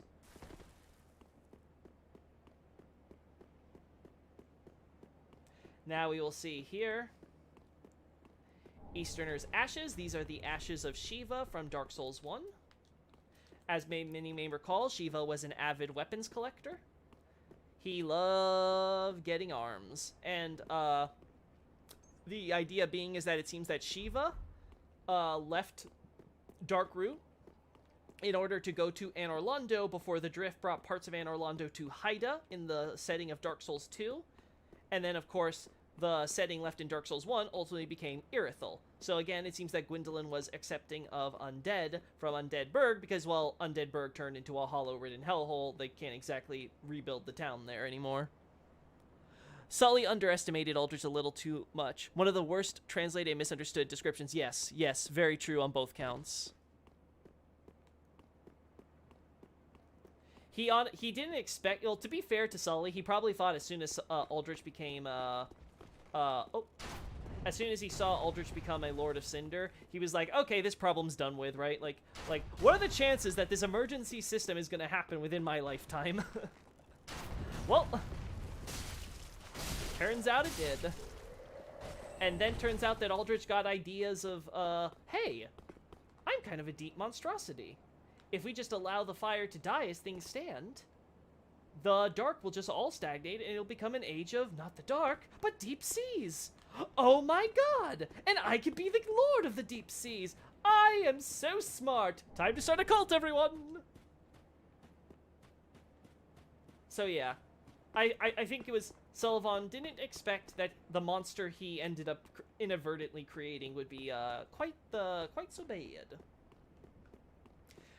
And in the end, as we can see, it's resulted in this power struggle. So Suly is now basically trying to backstab Aldrich while Aldrich is busy munching on Gwyndolin like he's a frickin' Twinkie. I mean, he is a twink, but oh no, we're not going down that line of reasoning. We're stopping that right in its tracks. Actually, while we're here, this also, of course, explains why we see the Dark Moon Knights dead in the Church of Yorshka, and the Church of Yorshka abandoned, despite seemingly having been a meeting place where, of course, the Dark Moon Knights would presumably have assembled, at least after Yorshka was made captain. The idea being, of course, that Gwyndolin, with Gwyndolin gone, again, he was ill at the time. He ends up being captured in the cathedral for his quote-unquote illness, which, you know, very suspiciously convenient that happens when Sulyvahn gets ambitions for power. Funny how that works. Anyway, besides the obvious foul play involved there, we get the idea essentially that Sulyvahn, after he gets him captured, he's like, hey, Allfather told me that I am God's representative. Believe me. We'll figure out how he was able to get Gwyndolin to cooperate with this very shortly. Oh yeah, let's have this come down while we go back here. The point being, of course, that all the Dark Moon Knights were likely purged, hence why Cirrus is a former servant of divinity, given that she is possibly undead. We see her hollow at the end of her questline. We can probably much infer that she likely didn't survive the purge. She was just lucky enough to be the only one cursed, if you can consider that fortunate. I'll be the lord of all that's Lovecraftian, Aldrich probably, yes. Now, as we can see, there's the statue of Gwyn here, but we do not need a ring of one of Gwyndolин's priests. They were called the Dark Moon Seance rings, but it's more accurate to call them Dark Moon Priest rings. This is also why the White Seance ring is called such, despite, again, it being a priest ring, because it would go to the high priests of Lloyd. Anyway, the point being is that we no longer need one of those priest rings, whether it's because of Gwyndolin being captured and now dead, or just because, obviously, times have changed. Either way, the illusion is much simpler to get through. Rug, though I think this isn't the same style of rug from the first game, because I remember the original rug being like gold and purple, not this red look. Obviously, yeah, Silver Knights are the same. Now look who we find here. The brass helm, brass armor, and rest of the set belonging to the Dark Moon Knightess. This is very likely her. It seems that she's probably the reason that the illusion was cast. It's possible that she was trying to find her god Gwyndolin in a last-ditch effort, because you have to imagine, Sulyvahn's coming in, he's purging everyone, no one really knows what's going on. So wait, Gwyndolin was supposedly at the cathedral listening in. I'll try to get to him. Maybe she was injured or something. Again, she's supposed to be undead, so maybe like she was kind of hollowing or what have you. It's always kind of vague how some characters die given the nature of hollowing, especially when they're isolated. Possible that suicide, like we see with Siegward, might be a factor in that, but it might just be sort of a narrative plot hole we're just supposed to ignore. But anyway, the point is that you can imagine that she ends up finding her way in here looking for Gwyndolin before she succumbs to whatever wound she might have had and perishes right there. Again, it gives the idea that undead were, of course, welcome in Anor Londo / Irithyll, because, again, Gwyndolin has been using undead for his Darkmoon Knights since, well, they were founded. They were literally established because of undead coming to the city for the undead mission in Dark Souls 1. So, yeah. Of course, as we've established in Dark Souls 1, this is Gwyn's ceremonial tomb. We can see the flowers he left on here. He didn't like the Sunlight Blade miracle that was left on here by the Firstborn beforehand, so Gwyndolin comes in and is like, ew, gross, how do you disrespect Dad so much? And then put it in a chest. I think it was like somewhere over here or whatever. But anyway, the idea being, of course, is that he's like, no, bad Firstborn, I don't like you. You betrayed Daddy. There's the item over here. Suly literally pulled a trust me bro on all of Irithyll. Exactly. This is why I joked earlier when we were at the Church of Yorshka, how it's like, we have gathered here today to mourn the death of our beloved gods, sister Yorshka. I'm not dead. Sometimes I can still hear her voice. Sulyvahnn's like, I'm gonna capture her in the tower, and then at the bottom of the tower, I'll remove the lift and put a fake grave. And tell everyone she's dead. Foolproof. It worked. Now, as we can see here, there's a chest back corner here. Again, this is the reversal ring.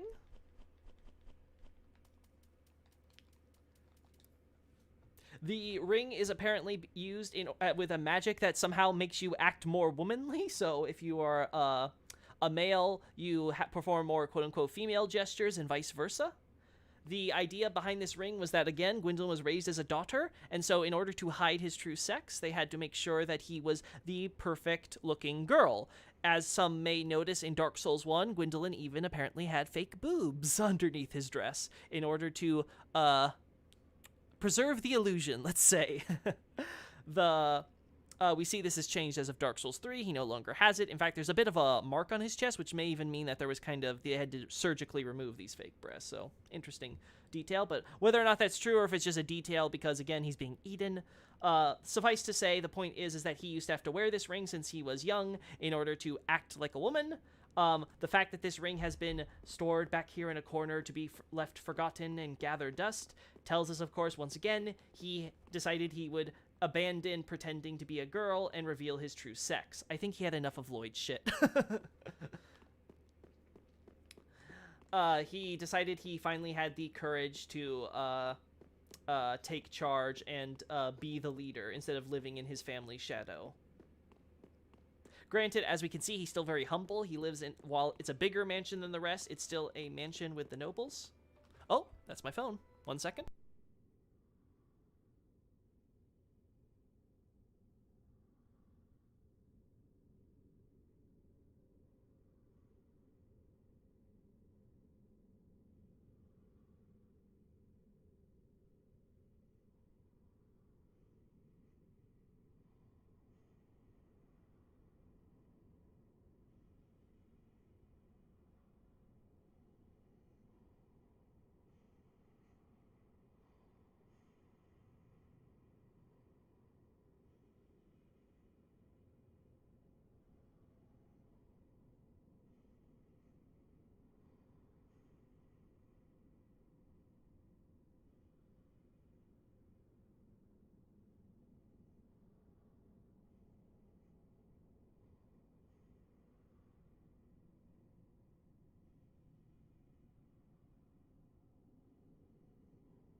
Okay, I'm back.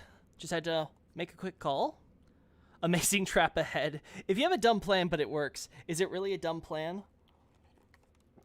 A certain assassin droid once said something similar.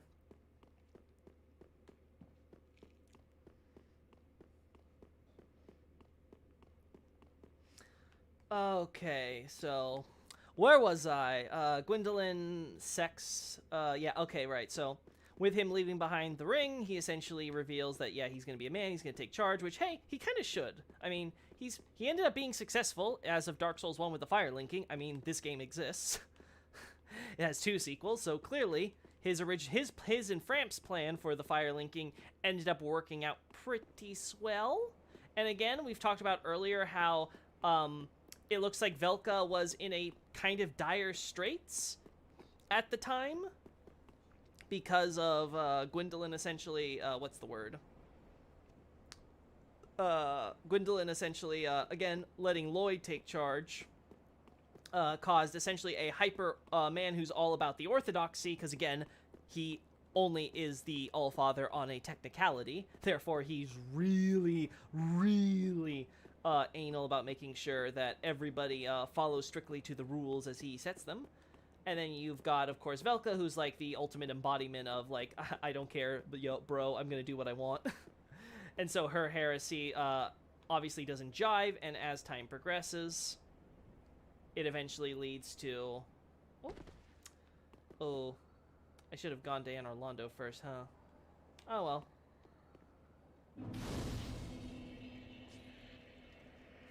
Essentially, what ends up happening, of course, is you can imagine the friction with Velka losing favor, especially after people like Arstor get outed. Now again, when Gwendolyn comes out and suddenly says he's male, that kind of destabilizes any plans Lloyd might have had to deal with Velka.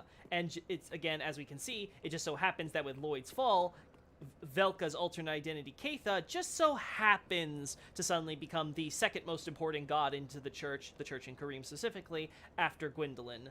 Funny how that all worked out.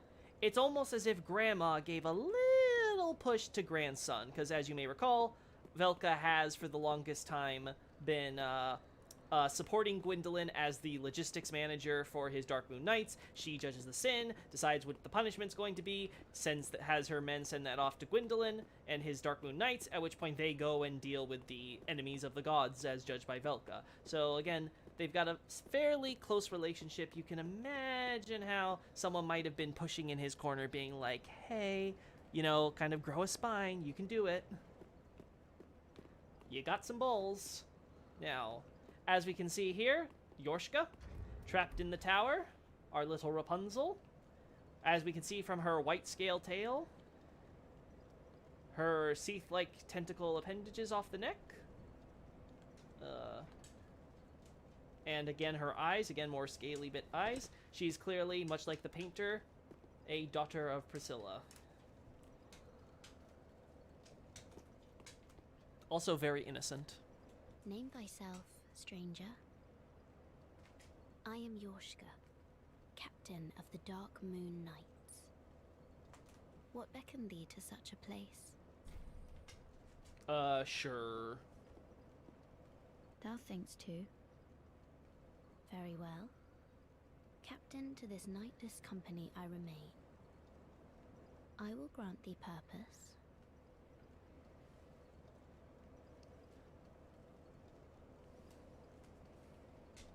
Thou'st journeyed far.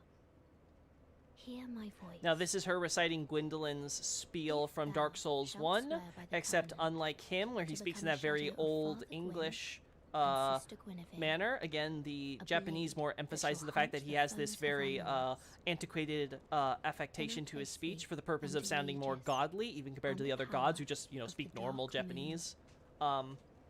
The point, of course, being here that Yorshka, just basically her pronouns are using the more regular, typical female pronouns and the like regarding, and same thing when addressing us as you and things like that, in order to essentially get across that she's copying him, but again, it's in her speech pattern, not his. Oh, good blade of the Dark Moon. If I can provide thee succor. Oh boy, do not mention suck in my presence, Long please.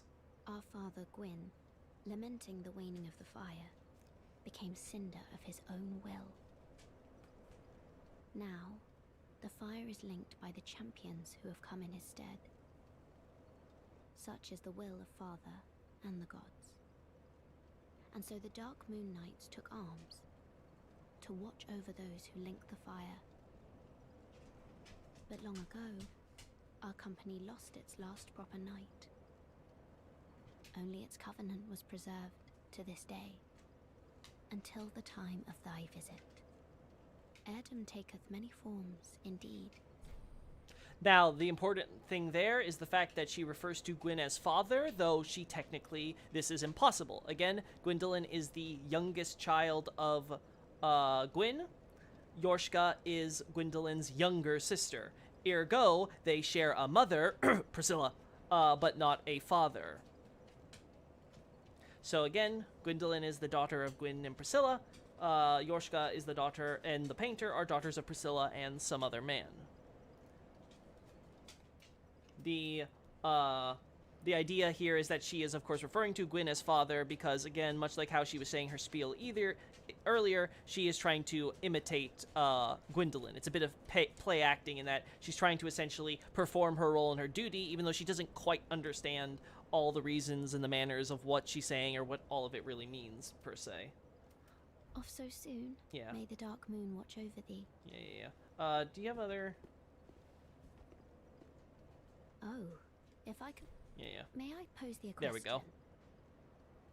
This tower, this prison, stands tall and solitary, the contraption bridging its lower reaches long, unmoving. So, by what path didst thou here ascend? Art thou a creature of the air? Or other winged thing? So, she basically is wondering if we are a crow or a dragon. Which makes sense, because again, in the painting world, if we recall in Dark Souls 1, there were, of course, the crowmen and also the dragon zombie there. So again, there was crows and dragons. So that would, of course, be what she's familiar with. Miyazaki, when people just don't want to get that Gwyndolin is Priscilla's son, makes Yorshka, and people still refuse to get it. Yeah, that's the unfortunate, yeah. Yes, I can fly. Oh my. I imagined it might be so. Then thou art a There dragon? we go. A dragon or a crow. Or perhaps a crow. Well, whatever thou beest, thou art wondrous strange, yet strangely familiar, visitor. You know, if you just turned your head to the left, you could have just seen me walking on invisible air. Long ago, our father Gwyn, now, such is the will of Father, but long ago, our company lost its last. So again, proper she's knight. aware of this purge that's been happening. Only its covenant was preserved to this day, until the time of thy visit. Heirdom take. Yeah. The implication, at least, that I take, that just blew my mind. I'm glad to be blowing minds midstream. The point being with this statement, of course, is that Sulyvahn, again, enacted a purge. All the knights are essentially gone. Of course, she doesn't know about Cirrus and any others who could have possibly survived and escaped. The idea here is that she's just locked up on the tower. Now, I come to the conclusion that I think that basically the purge of the Dark Moon Knights was likely justified on account of Yorshka being, again, imprisoned in this tower and then presumed dead by Sulyvahn. It's like, oh my god, the Dark Moon Knights betrayed their captain because she's Ain't Gwyndolin or whatever and killed her. We will now enact a purge of these heretics, you know, blah blah blah blah blah. And then he has his Pontiff Knights, who are of course his stooges, come in and you know the rest. The point being is that Yorshka has essentially been trapped here. I think she mentions the lift. Long ago. Now, such that long No, she ago doesn't mention the lift in Heirdom the dialogue, but there's some way that you can get information about how the lift is no longer around here. As we stated earlier, there is content confirming there was a lift earlier in development. This reference in the dialogue is likely alluding to that earlier concept because Miyazaki is very meta and he likes pointing out when stuff gets cut or moved around or changed and reflecting that in the lore somehow. See Bloodborne with the, see Bloodborne's, what's it called? The study hall or whatever they put it. No, not the study hall. Well, basically the Bergenworth University that's connected to the Hunter's Nightmare. No, sorry, the Nightmare of Mensis.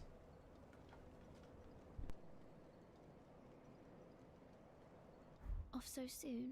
May the Now we shall continue forward. My dog is going crazy. Anyway, we shall continue forward. Down to where the lift used to be. As we can see. Painting Guardian's curved sword, so this was a Painting Guardian.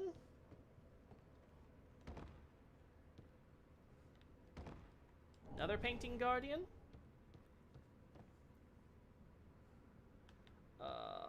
We can go this way.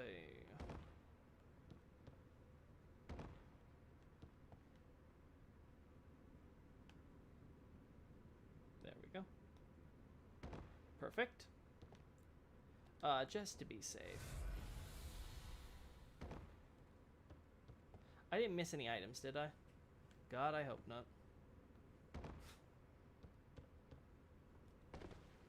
The point of these Painting Guardians, of course, is besides their lore related to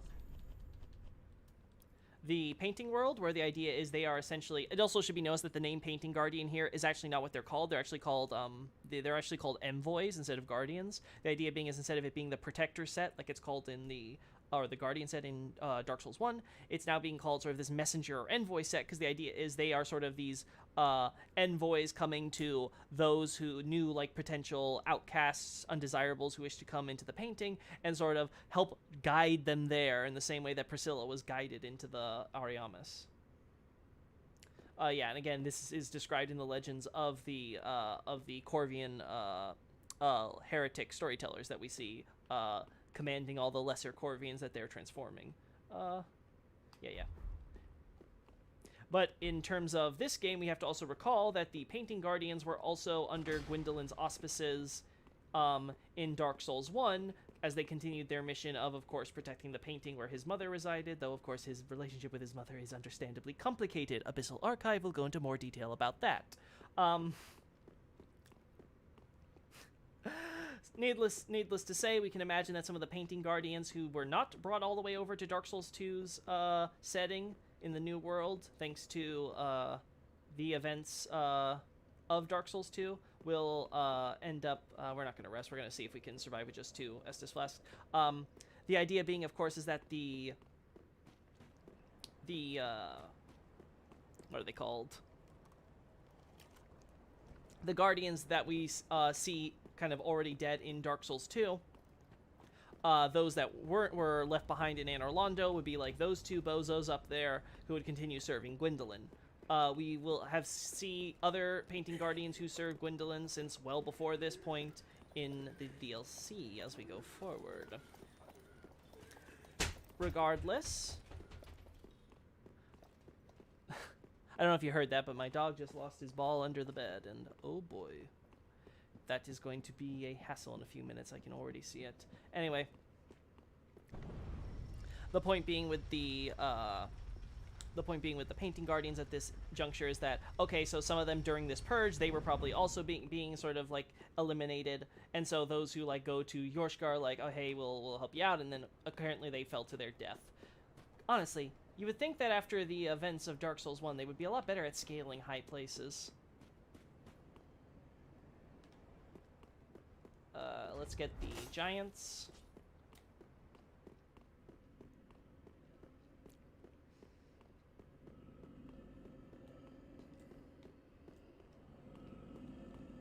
Oh no, they're already both up, right. I think I can do this without the pyromancy, but let's just see what pyromancy does. Oh my lord!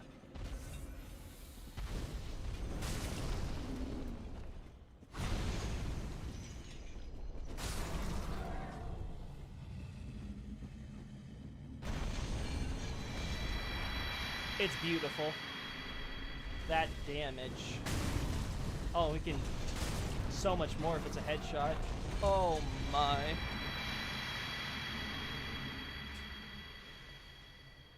Okay. Nothing else. Now, you may be asking yourself, if this is a garden, what is the watering bill for this like? Well, my good questionnaire. The answer is right behind us. As we can see, an illusory wall has been set up for this area. Very suspicious. What are they trying to hide? And who is trying to hide it?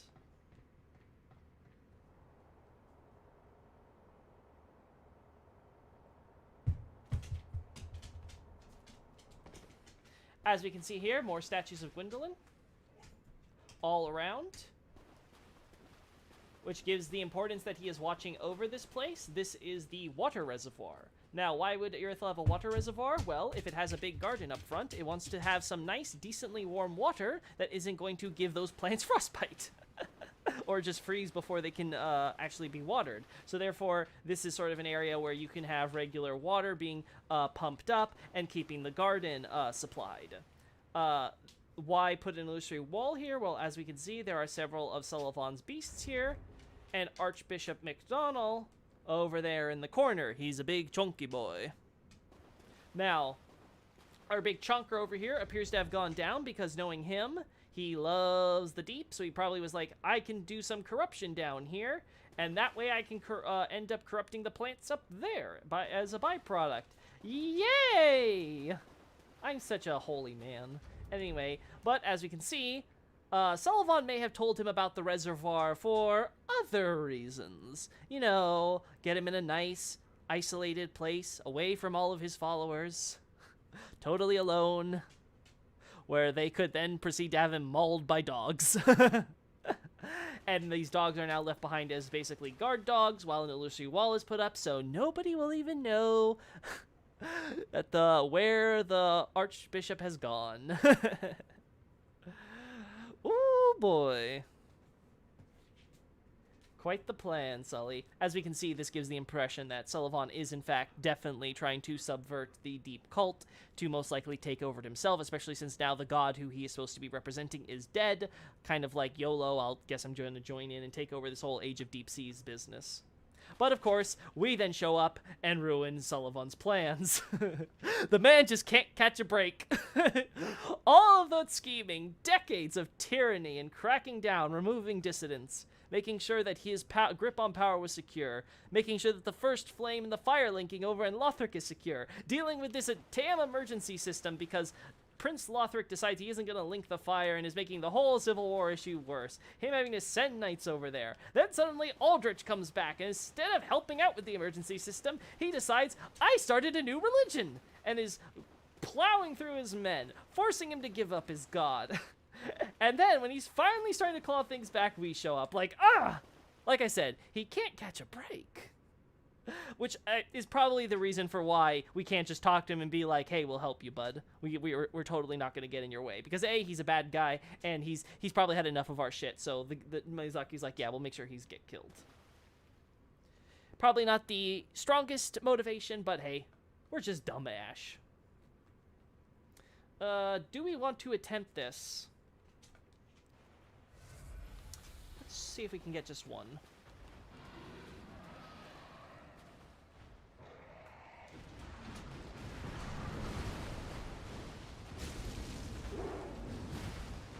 Oh.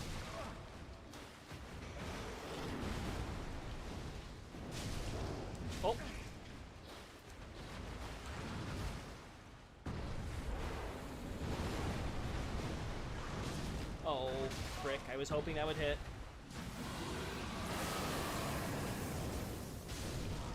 Phew. That's one down.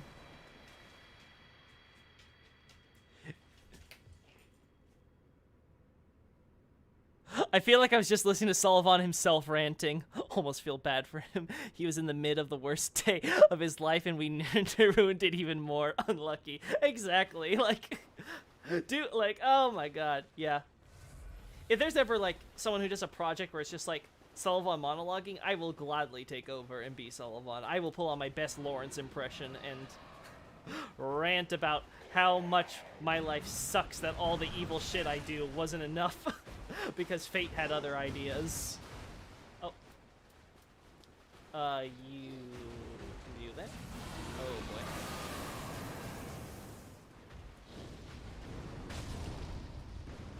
Was not expecting that to happen, but... Oh, I could have shown the prayer. Oh, well. Whatever. Human dregs, again, giving us an idea of what McDonald's plans were for this area, as well as giving us a important little piece for our covenant. This is another human dregs, right? No, it's a deep gem. Either way, same idea. What we got was the Ring of Favor associated with Fina, but more importantly, associated with Lautrec in Dark Souls 1. The implication being that this beast was in fact Lautrec, which again makes sense, much like Shiva. The idea that an undead like Lautrec of the Undead Burg would in fact come to Anor Londo, especially considering that was his original goal, to see if Fina would show up there at some point, or would be there even. Again, he's kind of going a little desperate at that point. Would definitely make sense for him. Now, again, we established the idea of the Outrider Knights being sent to the fight the Chaos Demons, justifying the beasts that we see here, even while more Outrider Knights are being sent to become new beasts over at Lothric.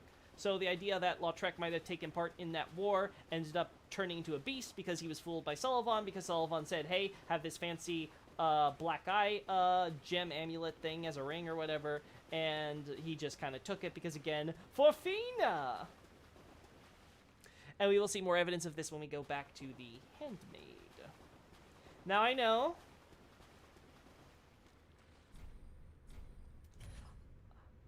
that we just had a thing with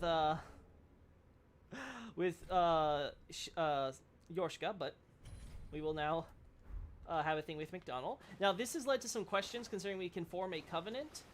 If this means that McDonald is technically still alive despite everything.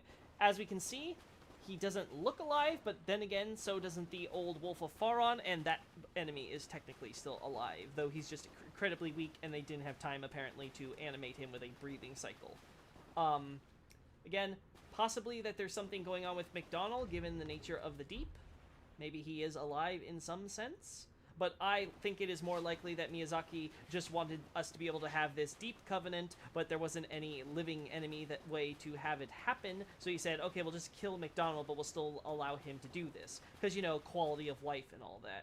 If you may recall, in Dark Souls 3, unlike Dark Souls 1, there are plenty of cases where you can kill the leader of a covenant, but then you can still access the services of that same covenant.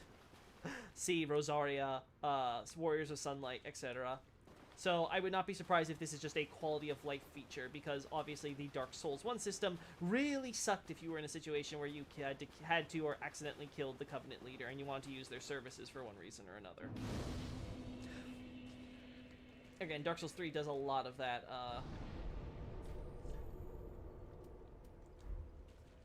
quality of life stuff at the expense of lore.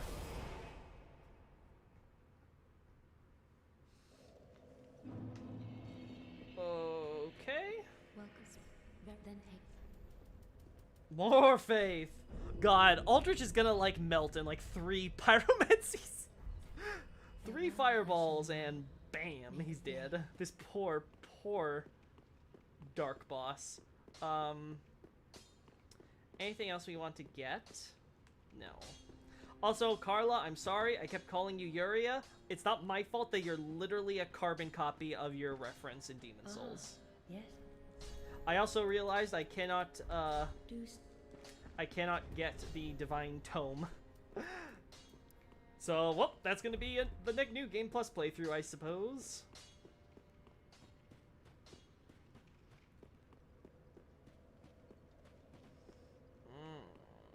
Am I forgetting anything with Yuria? Oh, you're right. We should probably talk to Yuria and have her advance our questline. Thy scent beseems most familiar. Oh, right. A sweet fragrance, long faded from our own bosoms. I was just meeting your sister, no How biggie. this came to pass, I know not, but take heed. Kindness can wear upon one's principles. Trying to reference what Frida ended up doing by abandoning Londo for Ariandel. Greeting, Blah, blah, blah. good tidings. Thy spouse is ready. Oh, I'm getting married? The time is ripe to greet her. Oh, whoopee! The girl awaits thee in the hidden dark moon chamber of Anor Londo. Giggity, I will be a virgin unkindled no So more. thou mayst a true monarch become. till we meet in the dark. Yeah. I'll be guided by my dark hole. You can see why the localization changed that.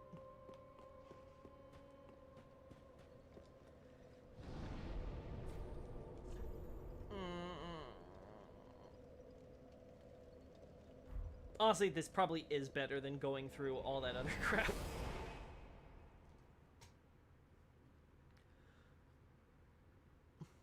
Loken getting married, so proud. I know, right? I never thought I'd see the day. To think, it felt like only like a few weeks ago, I was a lowly unkindled, down on my luck. Never had an opportunity to ever meet a girl. They just kind of threw me to this flame, and I was like, oh, hey, nice to meet you. And then she just burned me to death. Burned me, I say. How could she do that? Ah, fire. Such a cruel mistress. But here I am, finally getting married, and to Henri. You know, she's probably not the first one when I think of in terms of waifu material. I would much prefer the Firekeeper, but I'll take it. You can always have a mistress on the side. Anyway, let us get our marriage underway. We've had our fun, everyone. Let us go through the death gauntlet of Silver Knights once more.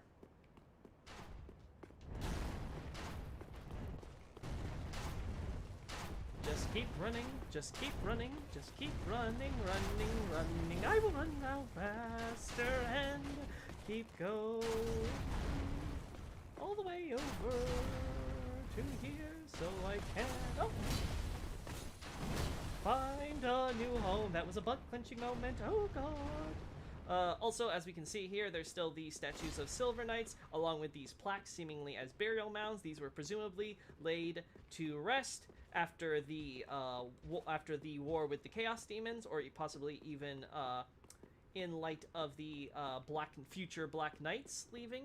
Either way, I would go with the Chaos Demons personally, but anyway, the point is that we can see how when Gwyn, of course, left to link the fire, the others were being honored with ceremonial graves along with him.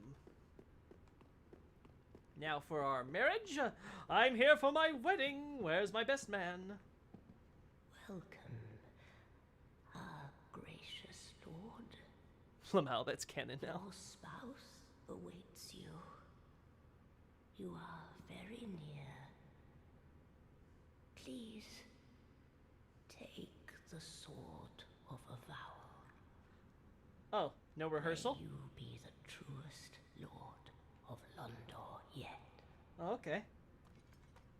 Not what I expect when I think of taking my vows, but okay. I guess they do it in Londor a bit different.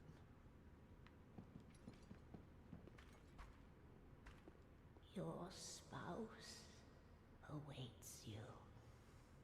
You are very near. May you be the truest lord of Londo yet. Yours. Yeah, okay.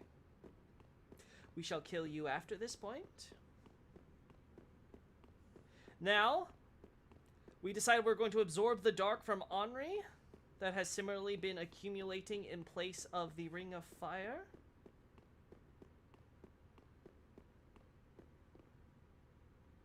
As we can see, Henri's face will always be obscured to us because they've got to do it for both genders. Look at all that beautiful ceremony with plants. Again, if anyone who knows like flower language and stuff might recognize these just look like generic leaves to me, but maybe there's something special. You never know. Anyway, I'm sure Henri will be fine. We see her at the end scene for this ending. Everything is totally gonna be cool. I like how my Ash apparently automatically knows. It's like, oh, alright, I gotta do it like this, right? Like, no explanation, just like, okay, I know what I gotta do. Like, just imagine if, like, everyone was like, no, wait, you were supposed to slit your own wrist and spill the blood on her. You were, no, it's all ruined.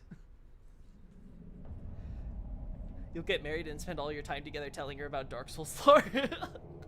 Could be worse. Now, as we can see, this is a reflection to what we see in the opening cinematic.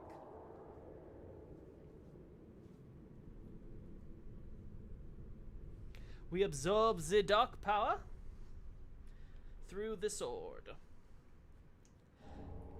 And we're doing it under Gwyn's grave. Could there be a more smarmy little move on Uria's part? She's literally just like, watch this. This is like the ultimate like spit on your grave moment.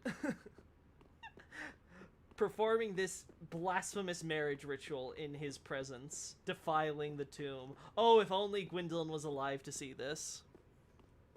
So that's how babies are made. Stick the sword in the mouth hole. Wait, what? Chameleon? Now again, this implies that the Hollow here was once a Xanthos scholar, and she seems to have learned under Dusk in order to have learned this miracle of Dusk. That, again, something that Dusk uniquely created, so it can't be some spell that just exists in Ulyssilian culture with which she might have stolen, which again gives the idea that Dusk did in fact teach people, even if she made sure to hide the deeper secrets of Ulyssilian sorcery from those who might misuse their power, such as the ones that bend space and time. Obviously the idea is that, of course, Dusk is, of course, a lonely person in those woods, considering that all she's got is a bunch of mushrooms for friends. But this woman apparently ended up turning undead and or hollow, and ended up leaving the foreign woods and finding her way to Londor. It's possible that this is, in fact, if she was already undead, it's quite possible that this was, in fact, what's-her-face? Hazel's mother. Again, with the idea that the other parent who we get the Sage's Scroll from is her dad. Though, again, somewhat left ambiguous here, so we can only infer what we will.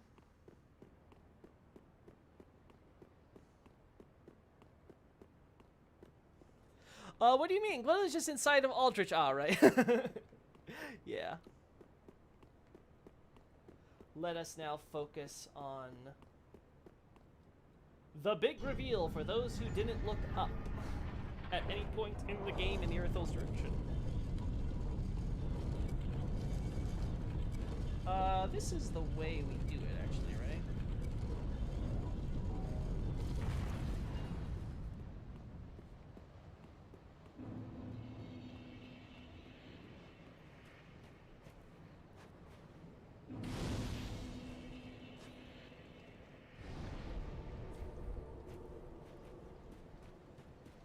Alright, Anor Londo.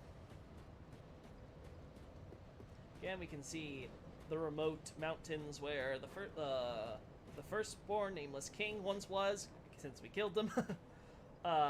Obviously, we're very close because we're hitting that border of what Lothric considers remote. Considering this is technically its own country, I wouldn't be surprised. Nothing really new to say here. Pretty much same old, same old.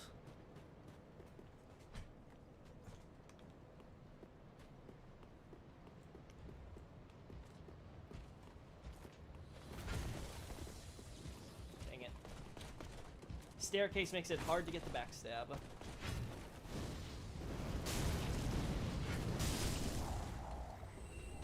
Titanite shard. We may have to save the Guinevere talk till next episode, depending on how long things go, but I think we can fit it. Dancer's already dead, after all. Now again, all these Silver Knights are hollows, i.e. they are human. They have replaced the old Silver Knights, who presumably all just died out.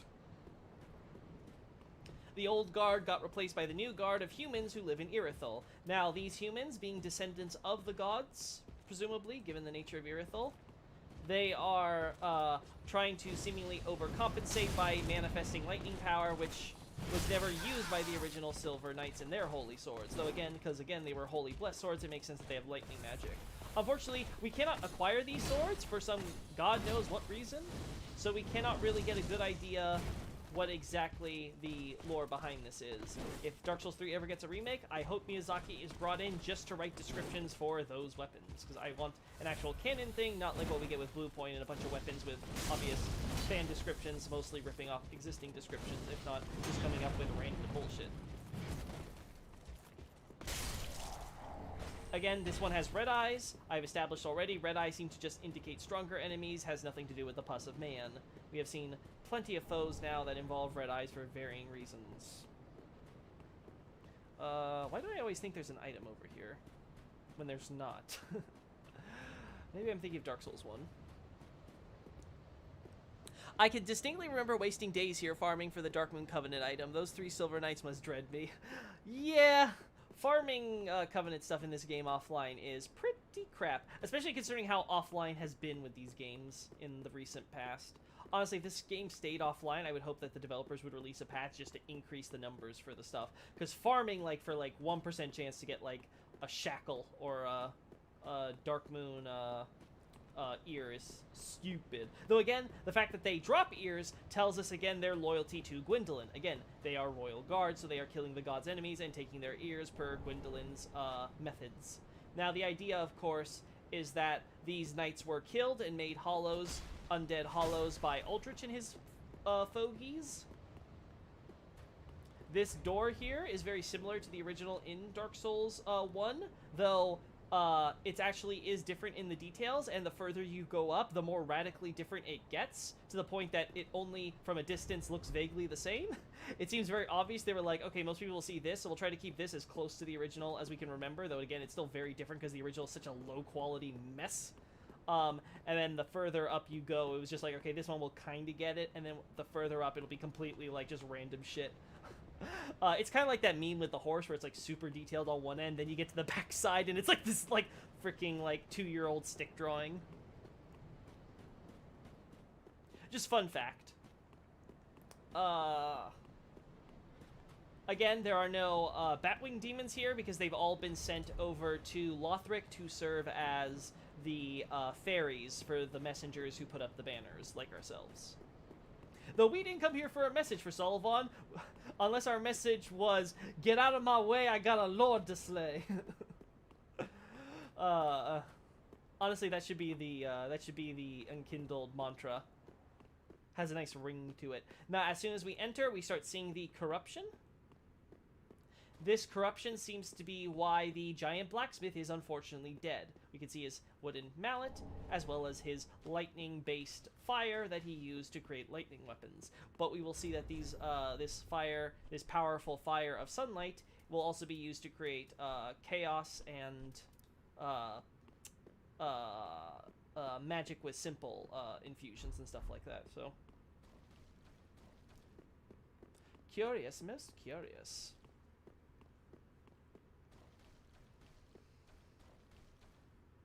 Ew. Now, again, reminder,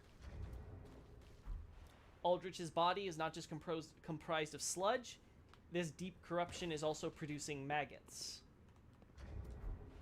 In fact, this is probably a good opportunity once we open the doors to get the cast light sorcery on us. Can I use rapport on the accursed of the deep accursed enemies? I'm legitimately curious. Because I would like a giant spider monster on my side right now.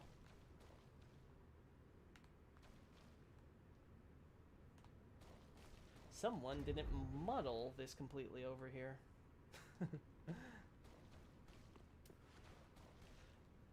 Dark Souls 3 is a perfect game with no flaws whatsoever. I don't know why I keep repeating this. I mean, it's so obviously true.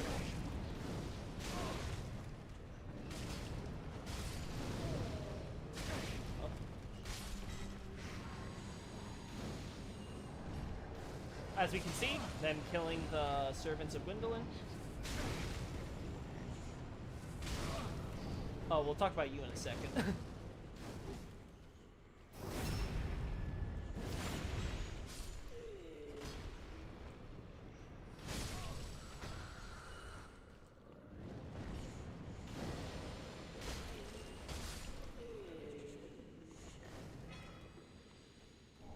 Be kind of cool if they had the enemies shoot deep sorcery instead of fire stuff here. Just a thought, but whatever. Now, this... There we go. This is, of course, a red deacon robe, even though we see them wearing the blue robes. Once again, it's an example of how not every item we see an enemy have is necessarily the item we will potentially be able to acquire. They also fixed the window, by the way.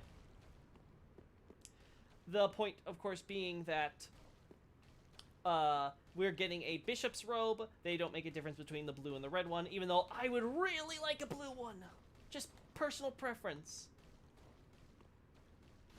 Maybe, like, we can add, like, the Elden Ring, fixed clothes feature in order to let us be able to, like, change the colors and stuff.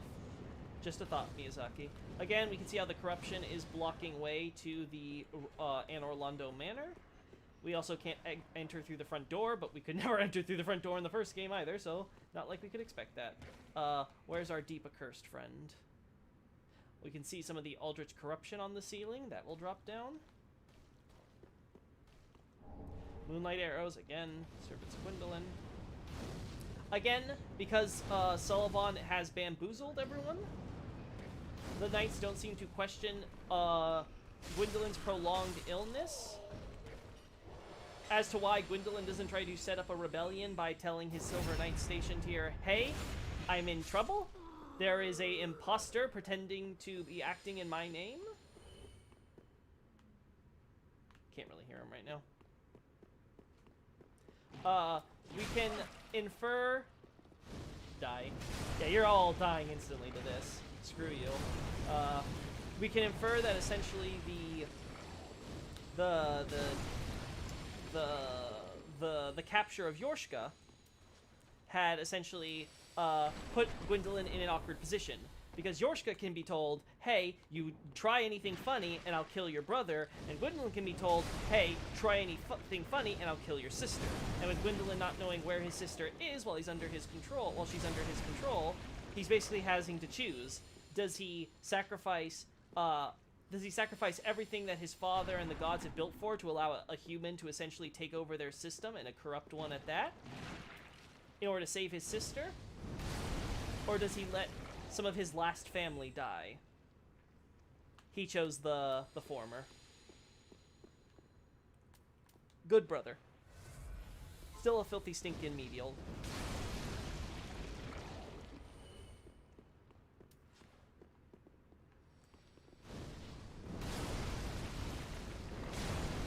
Oh. Okay. Oh.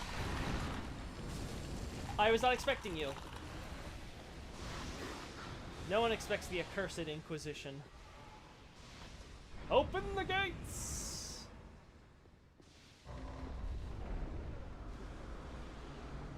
Let me out! Let me out! Get me away from that horror. Oh wait, we didn't kill the one at the cathedral, did we? We gotta do that first. I thought I was forgetting something. Let us rectify that mistake. What's the fastest way to get there? Probably cleansing.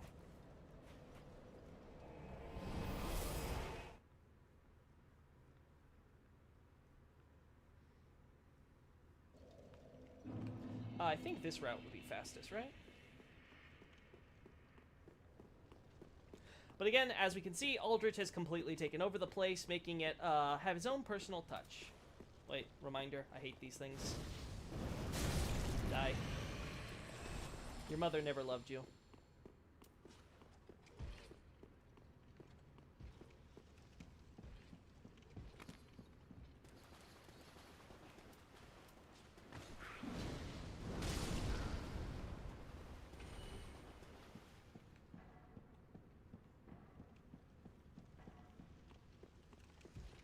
Where's that cathedral knight?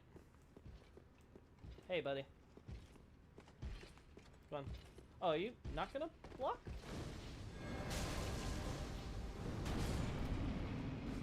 Won't hear any complaints from me. I killed your king, by the way. Just thought you should know.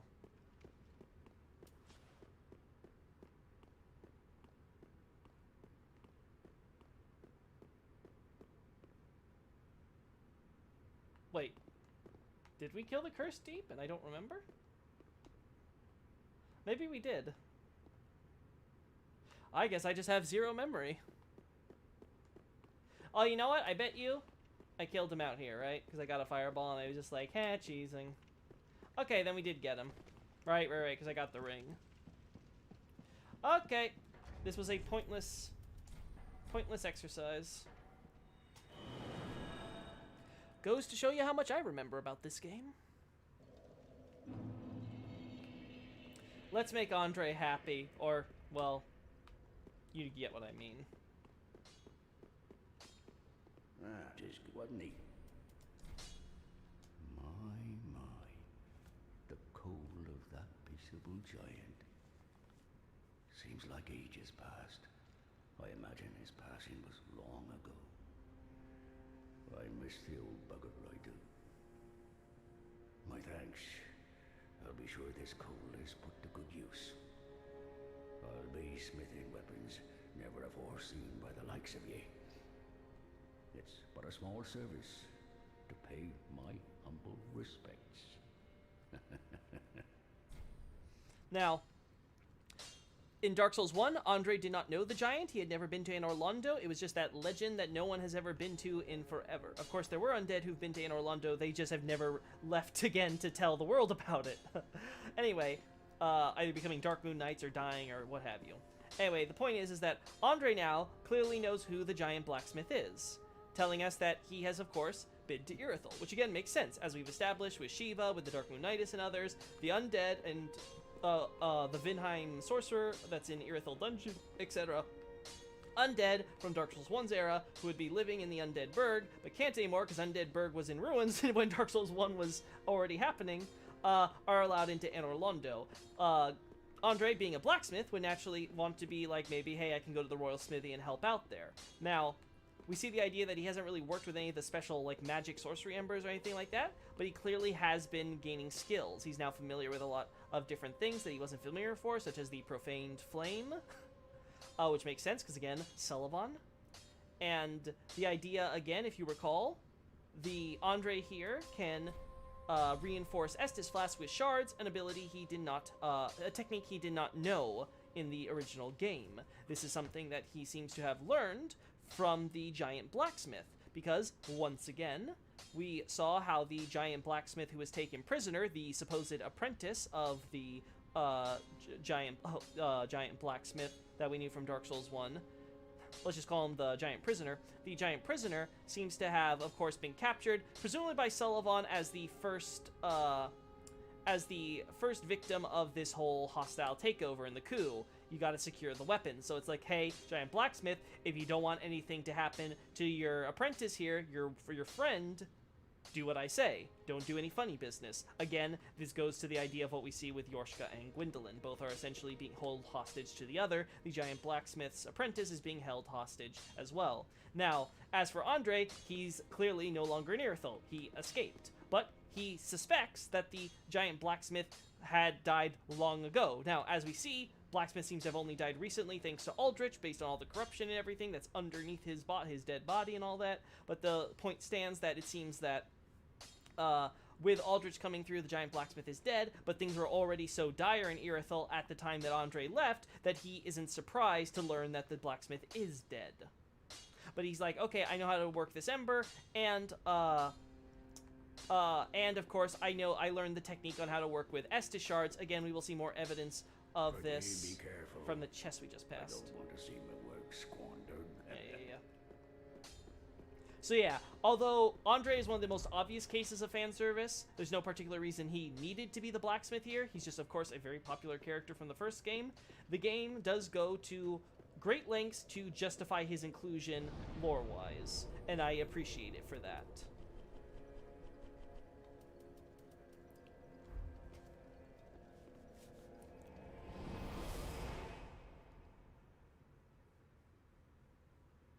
Great Helm be hotter than that first flame. Thanks, Goofy the Grafted.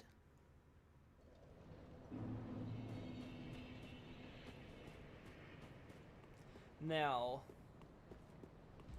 let's deal with you. Dang it, I can't. Oh, okay. I want to get the backstab, but we'll do this. Your movements are as bonkers as mine.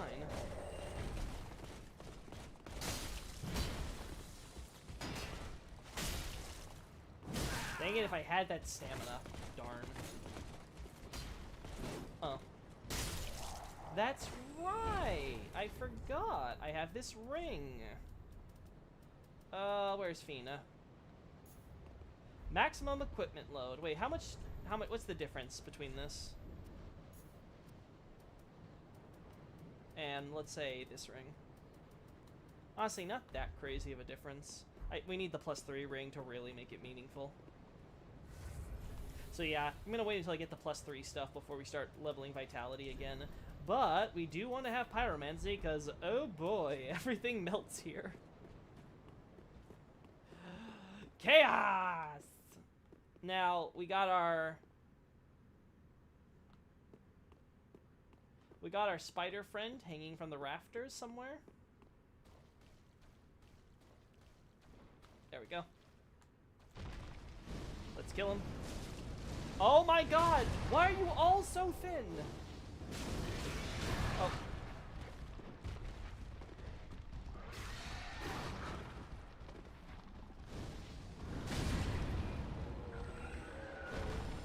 Aldrich's Ruby, again, example of Aldrich essentially sharing some of his power to let you absorb the life force, or in this case the mental energies, from the, well, this is the physical energies, the other is the mental energies, from those that suffer as they're eaten alive.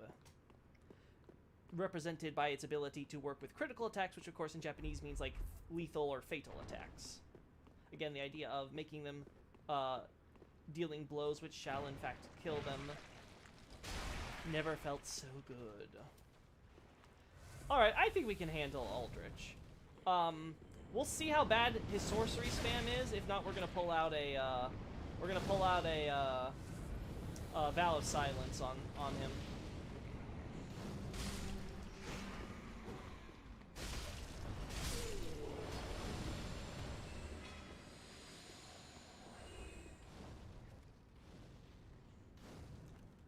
Can't really hear him, unfortunately. But as we can see, we're going to enter the belly of the beast.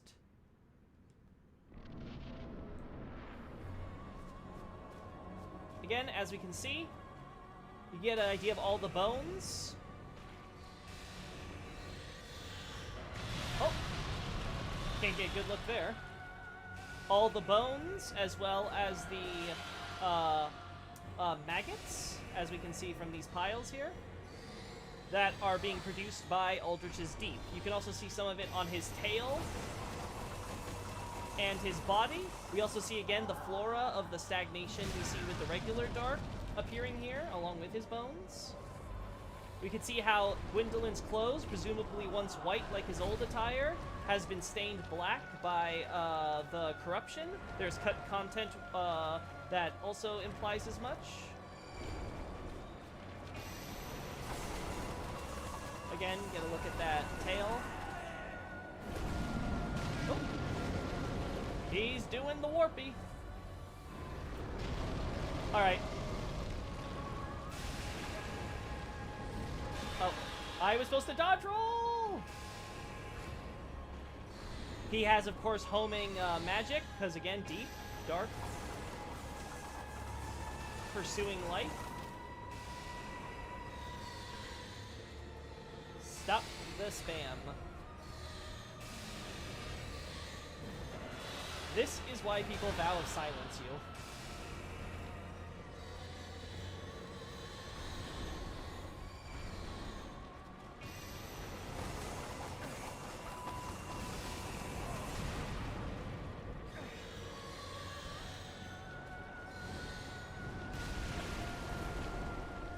Oh, right.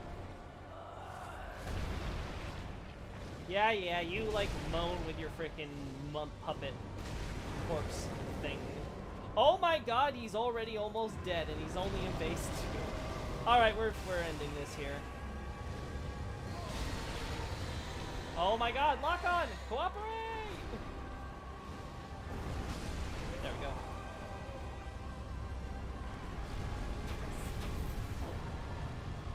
There there goes Aldrich. No! Bonfire! Well, wow, this is even sadder now that I know the proper context. Yeah, it is. Did you get the Estus Shard? No, I didn't. I'll be getting on my way back because we have to come back here.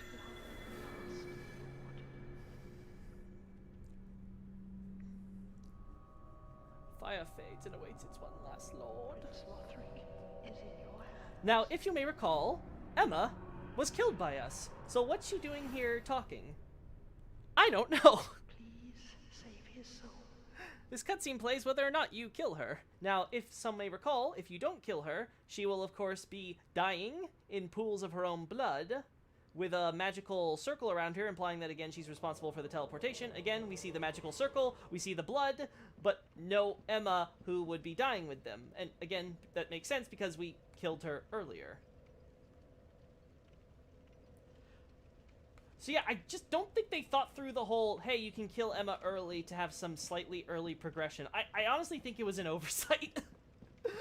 Because, yeah, this stuff doesn't make sense even if you want to adhere to, like, a multiple timeline theory. Because, again, where would be the other Emma then? And, yeah, it's just, it doesn't work. It doesn't make sense. But as we can see, while we were busy killing Aldrich, the sun rose. But with Aldrich dead, it is now an eclipse. Now, the point of the eclipse is that the sun, which represents fire, is of course now imminently going out. So therefore, we see the darkness taking over in that case. At which point, it's thematically appropriately represents the dark sign. Now, we are going to go back to Anor Londo because we have stuff that we want still. Anor Londo, Irithyll. There we go. Wow, that was quick. Yeah, that was the... I told you! We were going to melt him in like 3 fireballs. It ended up being like 5 or something, but like, yeah. Aldrich cannot take freaking heat. And now it's Berserk time. Alright, let's not die here to anything with all my souls, so... I can never get the backstab, no matter what. There we go. Go on.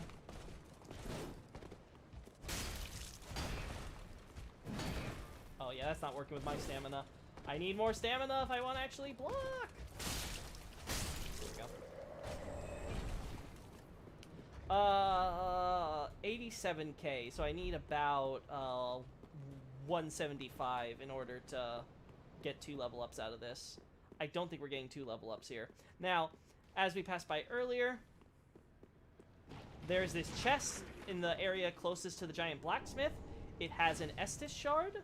Again, recall the Estus shard was also associated with the giant prisoner, which we used to insinuate that that, along with other items, was stuff collected from the prisoner who would naturally be working as a smith to help the undead at Irithyll with their Estus flasks, with shards and all that, which again, we just established was also a good through line for how Andre learned the art.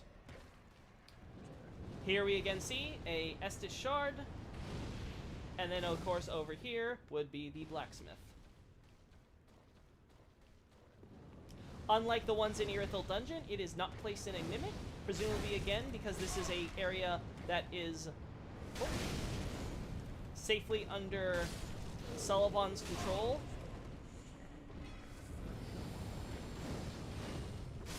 And away from all others.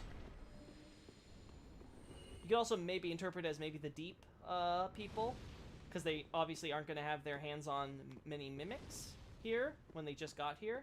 Might just be trying to keep away some of that power of fire, but again, I think it's more likely Sulyvahn, based on what we see in Irithyll Dungeon, with him and the mimics going after... I think he has 2 Estus shards that we can find in separate mimics, I think, still.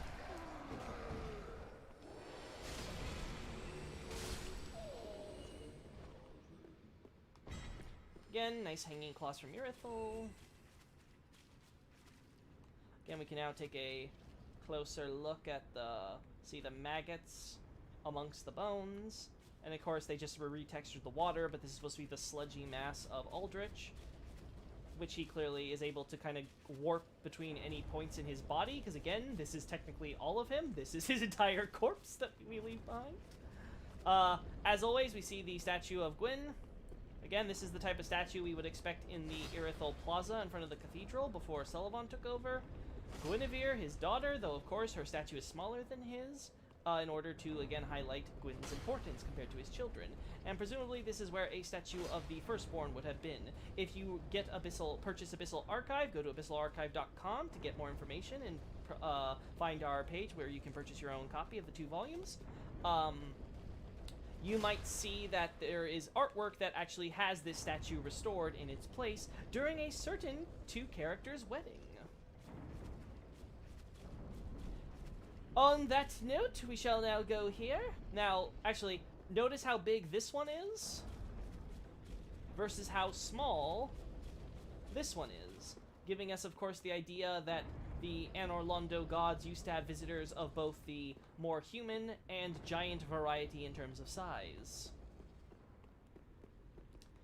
Little way to oversee and stuff. And now we will go to Guinevere's old chamber. Again, more doors we can't go through. Again, you have to ignore size for this series, because how the hell is Guinevere getting in or out of this room? And again, don't give me the "it's an illusion." The illusion's supposed to be believable, and this chair is life-size to her portraits that we see. So yeah, you just have to ignore you just have to ignore size when it comes to movements and everything in this series. Again, notice there is no corpse. There is just the item being left here. So what item has been left in front of Guinevere's old chair? Oh, it's the Sun Princess ring. Well, the ring of the Princess of the Sun in Dark Souls 1 didn't quite look like this, if you would recall. It looked like Gwendolyn's Dark Moon ring, which we can't get here without advancing Shira's Covenant, but I am too lazy. But the point is that, no, it's not this, it's not that. Yeah, here we go. It is this. Now here is the very important information. Guinevere left her home with a great many other deities and became a wife and mother, raising several heavenly children. Here's where the localization kinda missed a kind of important detail. So yes, Guinevere obviously left her home, established in Dark Souls 1, with a great many other deities. Again, like the other gods, when the other gods left, Guinevere also secretly left. Gwendolyn covered for her by creating the illusion to prevent the idea that she never left. Many people have always been like, oh, well, maybe they went over to the setting of Dark Souls 2, and that's how Hyde's established. No. Guinevere and Flan, her person she eloped with, ultimately, went over to Lloyd, where we, of course, see Guinevere's continued influence with, of course, the Holy Women set, the Saint set that the clergy women of Way of Light wear, as well as the divine blessings that they continue to get during that game and all that. It's very clear that plus other stuff that will be explained in Abyssal Archive, that Guinevere is, of course, secretly under Lloyd's patronage. Now, obviously, when Lloyd gets sort of like deposed and thrown out by Gwendolyn, Guinevere can no longer hide. And considering that Gwendolyn is the one who used to be sort of cowering and covering for his sister when she was being very quote-unquote selfish and not performing her royal duty, he clearly is no longer going to have any of that shit. We don't know what happened to Flan. He seems to be out of the picture, though. And the end result is... Let me get to the ring. That, the end result is that while the events of Dark Souls 1, post-Dark... I guess it could happen during Dark Souls 1. But anyway, during the events between Dark Souls 1 and Dark Souls 3, we learned that Guinevere had...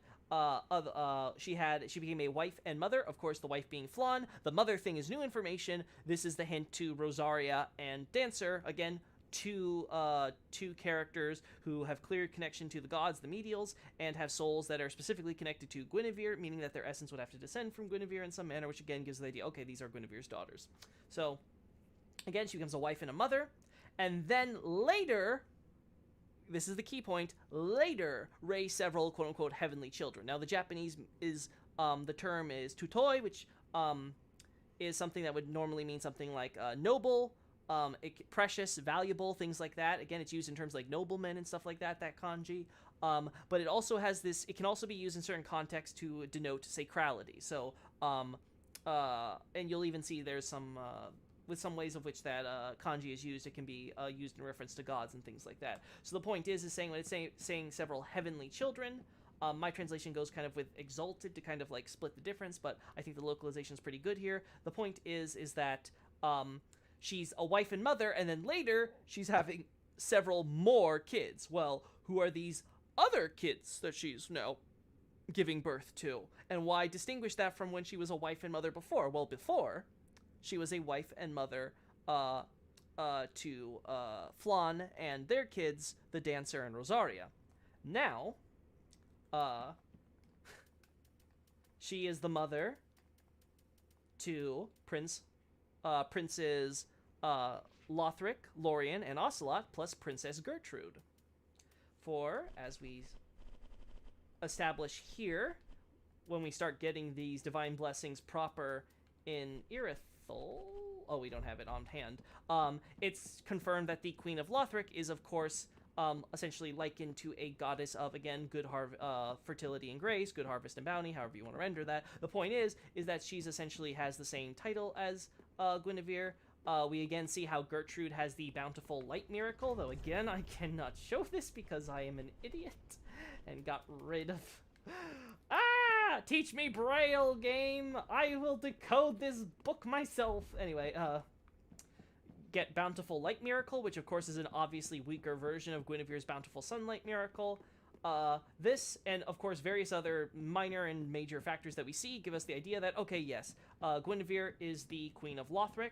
Gwyndolin essentially gave her to Osseros to be his wife, because again, Osseros is super obsessed with the fire linking, and he's like, hey, if I have literally the daughter of Gwyn as my wife, and she gives birth to my kids, then I can totally produce, again, heirs worthy of fire linking, just like the original lord, right? That's his reasoning, makes sense, all things considered. So again, they have kids. The first child presumably is Gertrude, because again, if his obsession is totally about the linking of the fire, why is he going to keep having kids once he has the sons he wants? Because again, he's a king, and it's all about patrilineal progression and blah blah blah blah blah. Anyway, so he has Gertrude. Then he has the twin princes, Lothric and Lorien. Then when Lothric, the second apparently born of these two twins, turns out to be too sickly, and he's not recovering, and all these crazy efforts that Osseros goes to in order to get him to become a proper Lord of Cinder fail, and he ends up screwing things up even with his own son, as we will see in a future stream.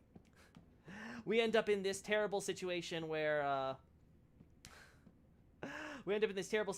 he's like, I'm gonna become a dragon. That's clearly the issue. I'm too weak. So if I become a dragon and then I bed my wife, I will be able to create a super dragon child who will totally be able to link the fire.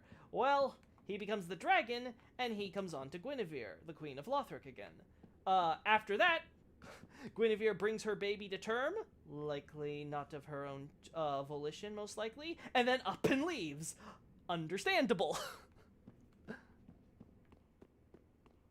Miyazaki literally introduced a flame god in a game all about fire in one sentence and then refused to elaborate further ever. Yes, Abyssal Archive, I elaborated more on Flan, but my general sense is that Flan being a flame god, and again, among a bunch of gods whose entire thing are, like, they are beings of fire, is that, he seems to basically be like he's probably like something akin to a first flame monitor.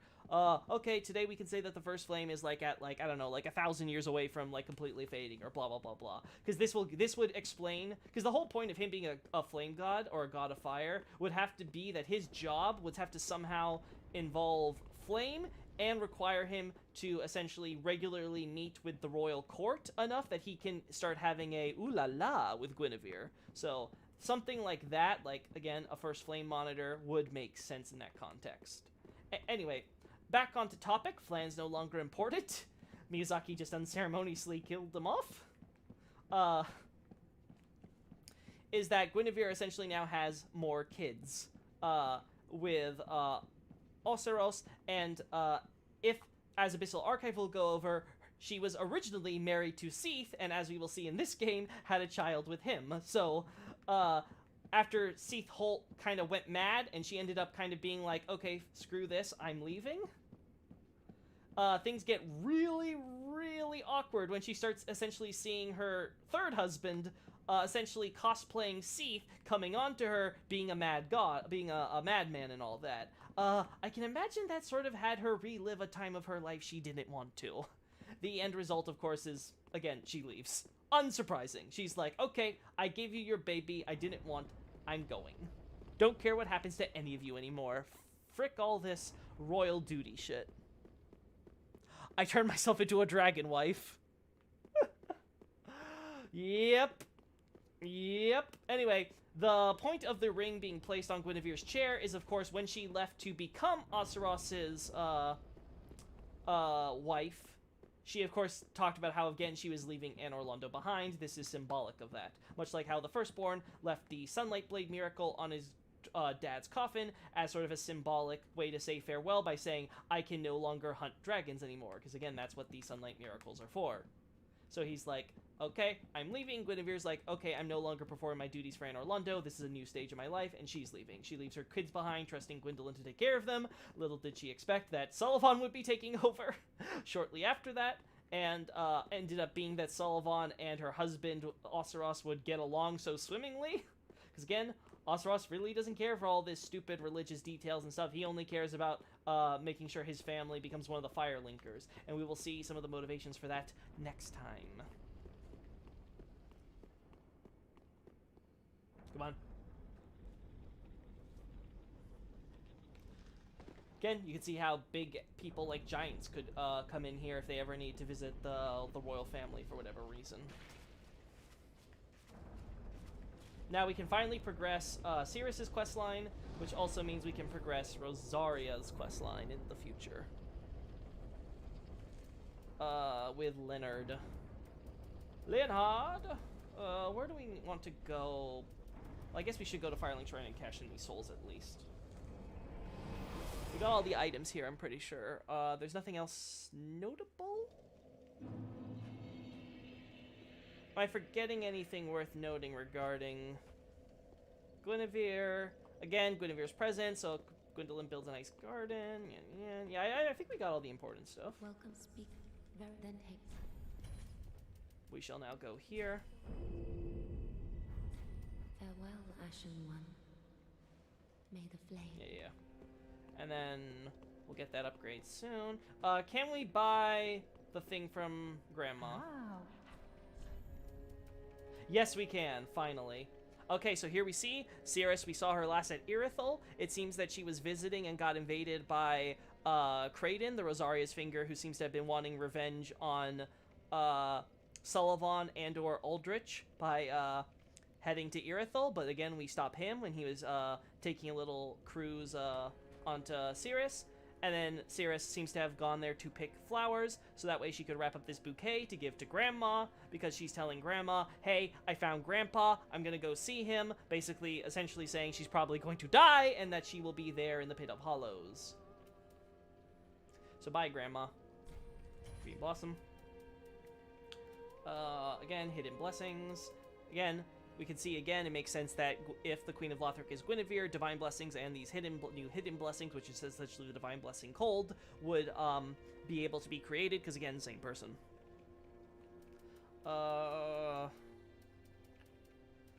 Nothing else here. Alright, we get Lautrec's armor to add to the implication that the beast that we killed and got the Fina's ring from is Lautrec.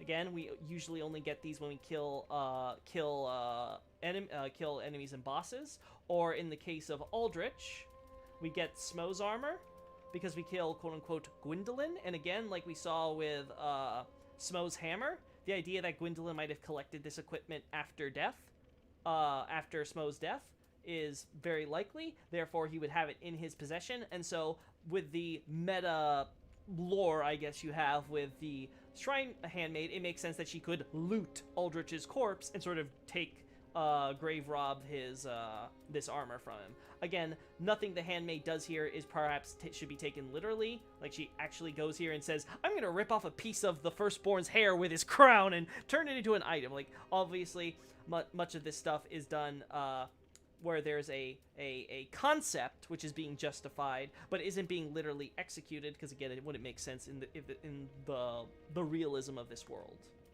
the reality I should say. We don't want the... Yeah, we don't care. I can get all this stuff later. I don't see anything else worth talking about. Yeah, dancer we got. Yeah, I think that covers it. Ashen one. Alright, let's do the Cirrus thing quickly then. Because Cirrus is our last little Dark Moon detail, and then we can do Rosaria's crap. Alright, so we want to kill Aldrich.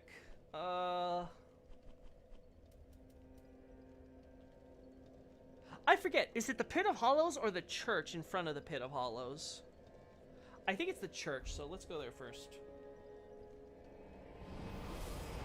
I think we want to go to the shrine.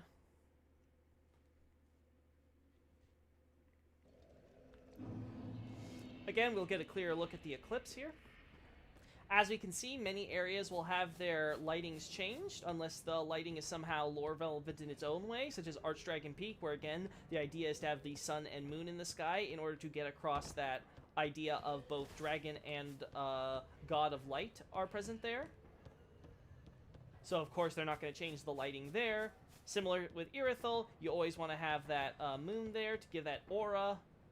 It's not until Elden Ring that we start seeing proper day-night cycles being reflected. Before it was kind of simulated with sort of areas generally, when you progress through the game, areas go from daylight to midday to afternoon to nighttime. Bloodborne kind of tinkered with this as well in a more organized manner, and Dark Souls 3 tried having something more complicated going on, but they ultimately gave up, and that ended up having to be shelved to Elden Ring.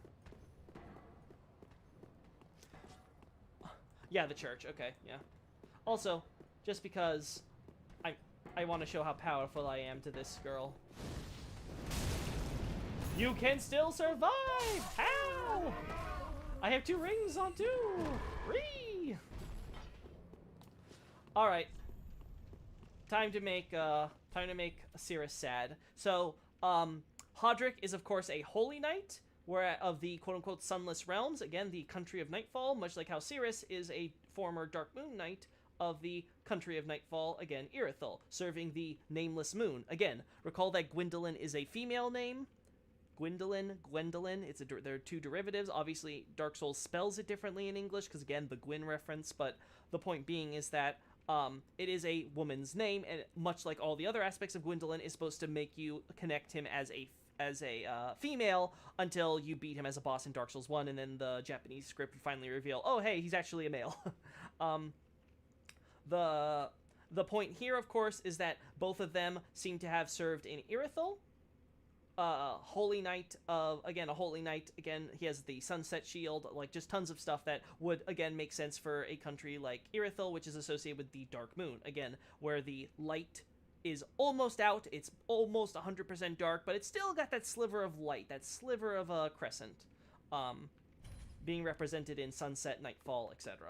Now, we're going to be heading over down to Aldrich now. Aldrich clearly went mad after turning undead, being exiled and betrayed, and coming to undead settlement and realizing the truth about the shackles of the gods. He's now gone crazy. Though if we kill him before this point, he will of course mention Cirrus.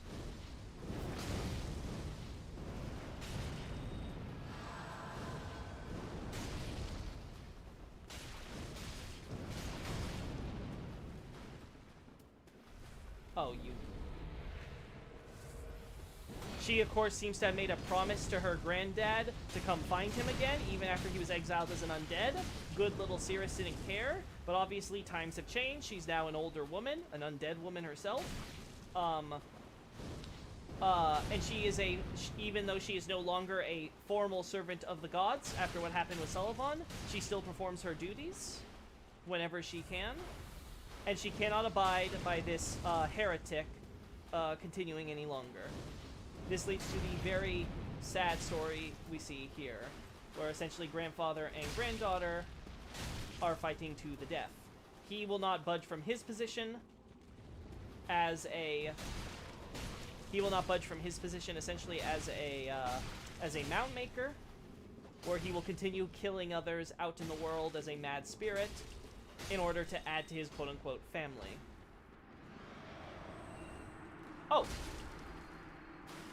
Whoopsie. I thought you'd be fine, Cirrus, but apparently I have to do everything. I gotta do everything myself. Thank God we pretend that didn't happen. Don't worry, that did not occur.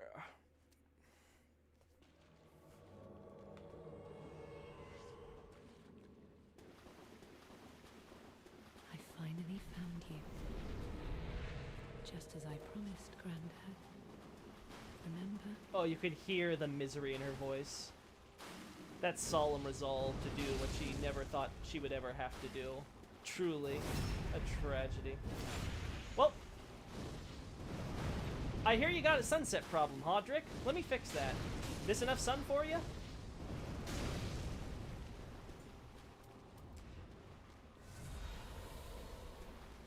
Now, Cirrus, if after this event we do not recruit her as our knight, she will end up becoming a mound maker herself and going crazy because, again, she now basically has no one, and so she finds solace in the same way that Aldrich did in the shackles of the gods that turn out to be lies. At this point in her quest, however, she does not believe what Aldrich is, and so she's committed to... she doesn't believe what Aldrich claims, and so she's committed to essentially slaying him.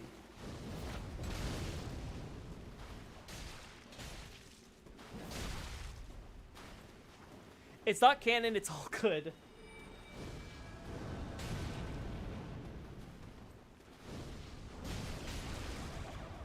Okay, Cirrus, you have to be able to deal with this. He's got like 0 health. Come on, kill your grandfather with your own hands.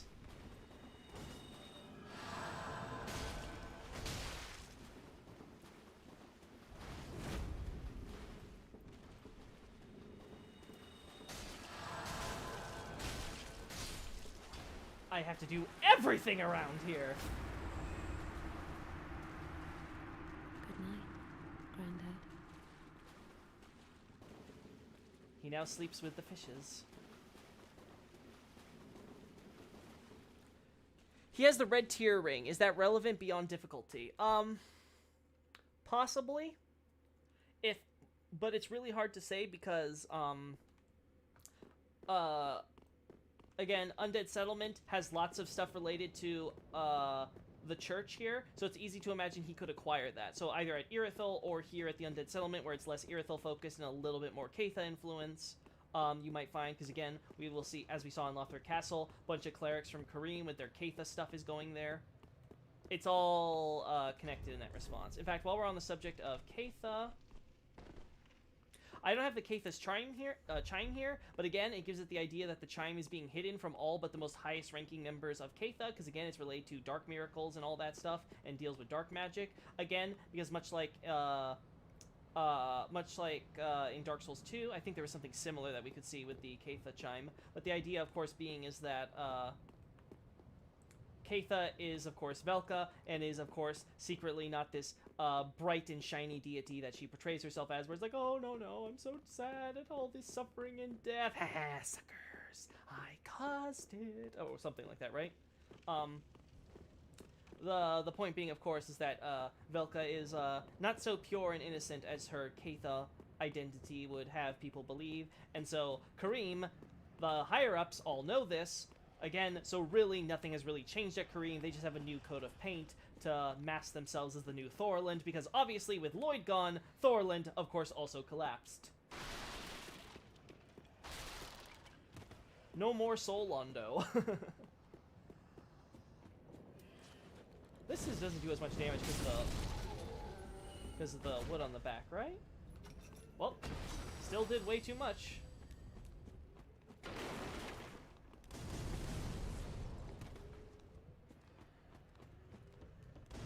The ring plus power within probably implies suicidality. Yes, most likely. There's something to that effect going on there, where, again, mound makers are basically death seekers, right? Because they're going crazy. They know they're kind of going crazy. They can't ignore the fact, though, of what they see that makes others see them as crazy. So they end up essentially they end up essentially sort of in this sort of like limbo where it's like, I kind of want someone to just put me out of my misery, but I can't give up what I'm doing, right? And so it ends up being, you can easily imagine that Aldrich, even though he's obviously using healing miracles and stuff and all that to keep himself alive, he's someone who's obviously trying to teeter on the edge because he really doesn't have much attachment to this world. Oh, there you are. I'm afraid I've involved you in my affairs, over a little promise at that. Don't worry. My sincerest thanks for your assistance. No problem. But now you have no purpose At in life. last, my grandfather will rest in peace, and I can die. See? But there is one last. May I take a vow? What? To serve you. Did I skip as that? a knight. I don't remember touching the controller. What? Game? Oh, I am most grateful. Woo! I, Cirrus, do hereby serve as your faithful knight, wherever, whenever I am needed. My loyalty shall never waver. What? Blessing of the moon upon your journey. What did they do to your voice lines here, woman? If I may ever be of assistance, I Yeah. am your blessing. Yeah.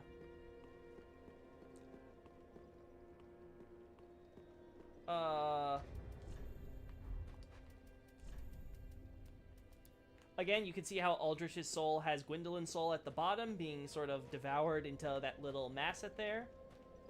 Again, it also here we get the idea of how Aldrich set out on his journey from the cathedral for the purpose of being like, hey, wait a second, I can start my new age, but wait, the gods stand in the way of the new age. Okay, I just gotta devour the gods. Well, the obviously first on the list would be the chief god, who he knows is an Irithyll, so he can just go over there and get him. And he does. We don't know what his plan was going to be next. Was he going to go after Lothric to go after Guinevere, assuming he knew that Guinevere was the queen and all that? Hard to say. We kind of stop him in his tracks.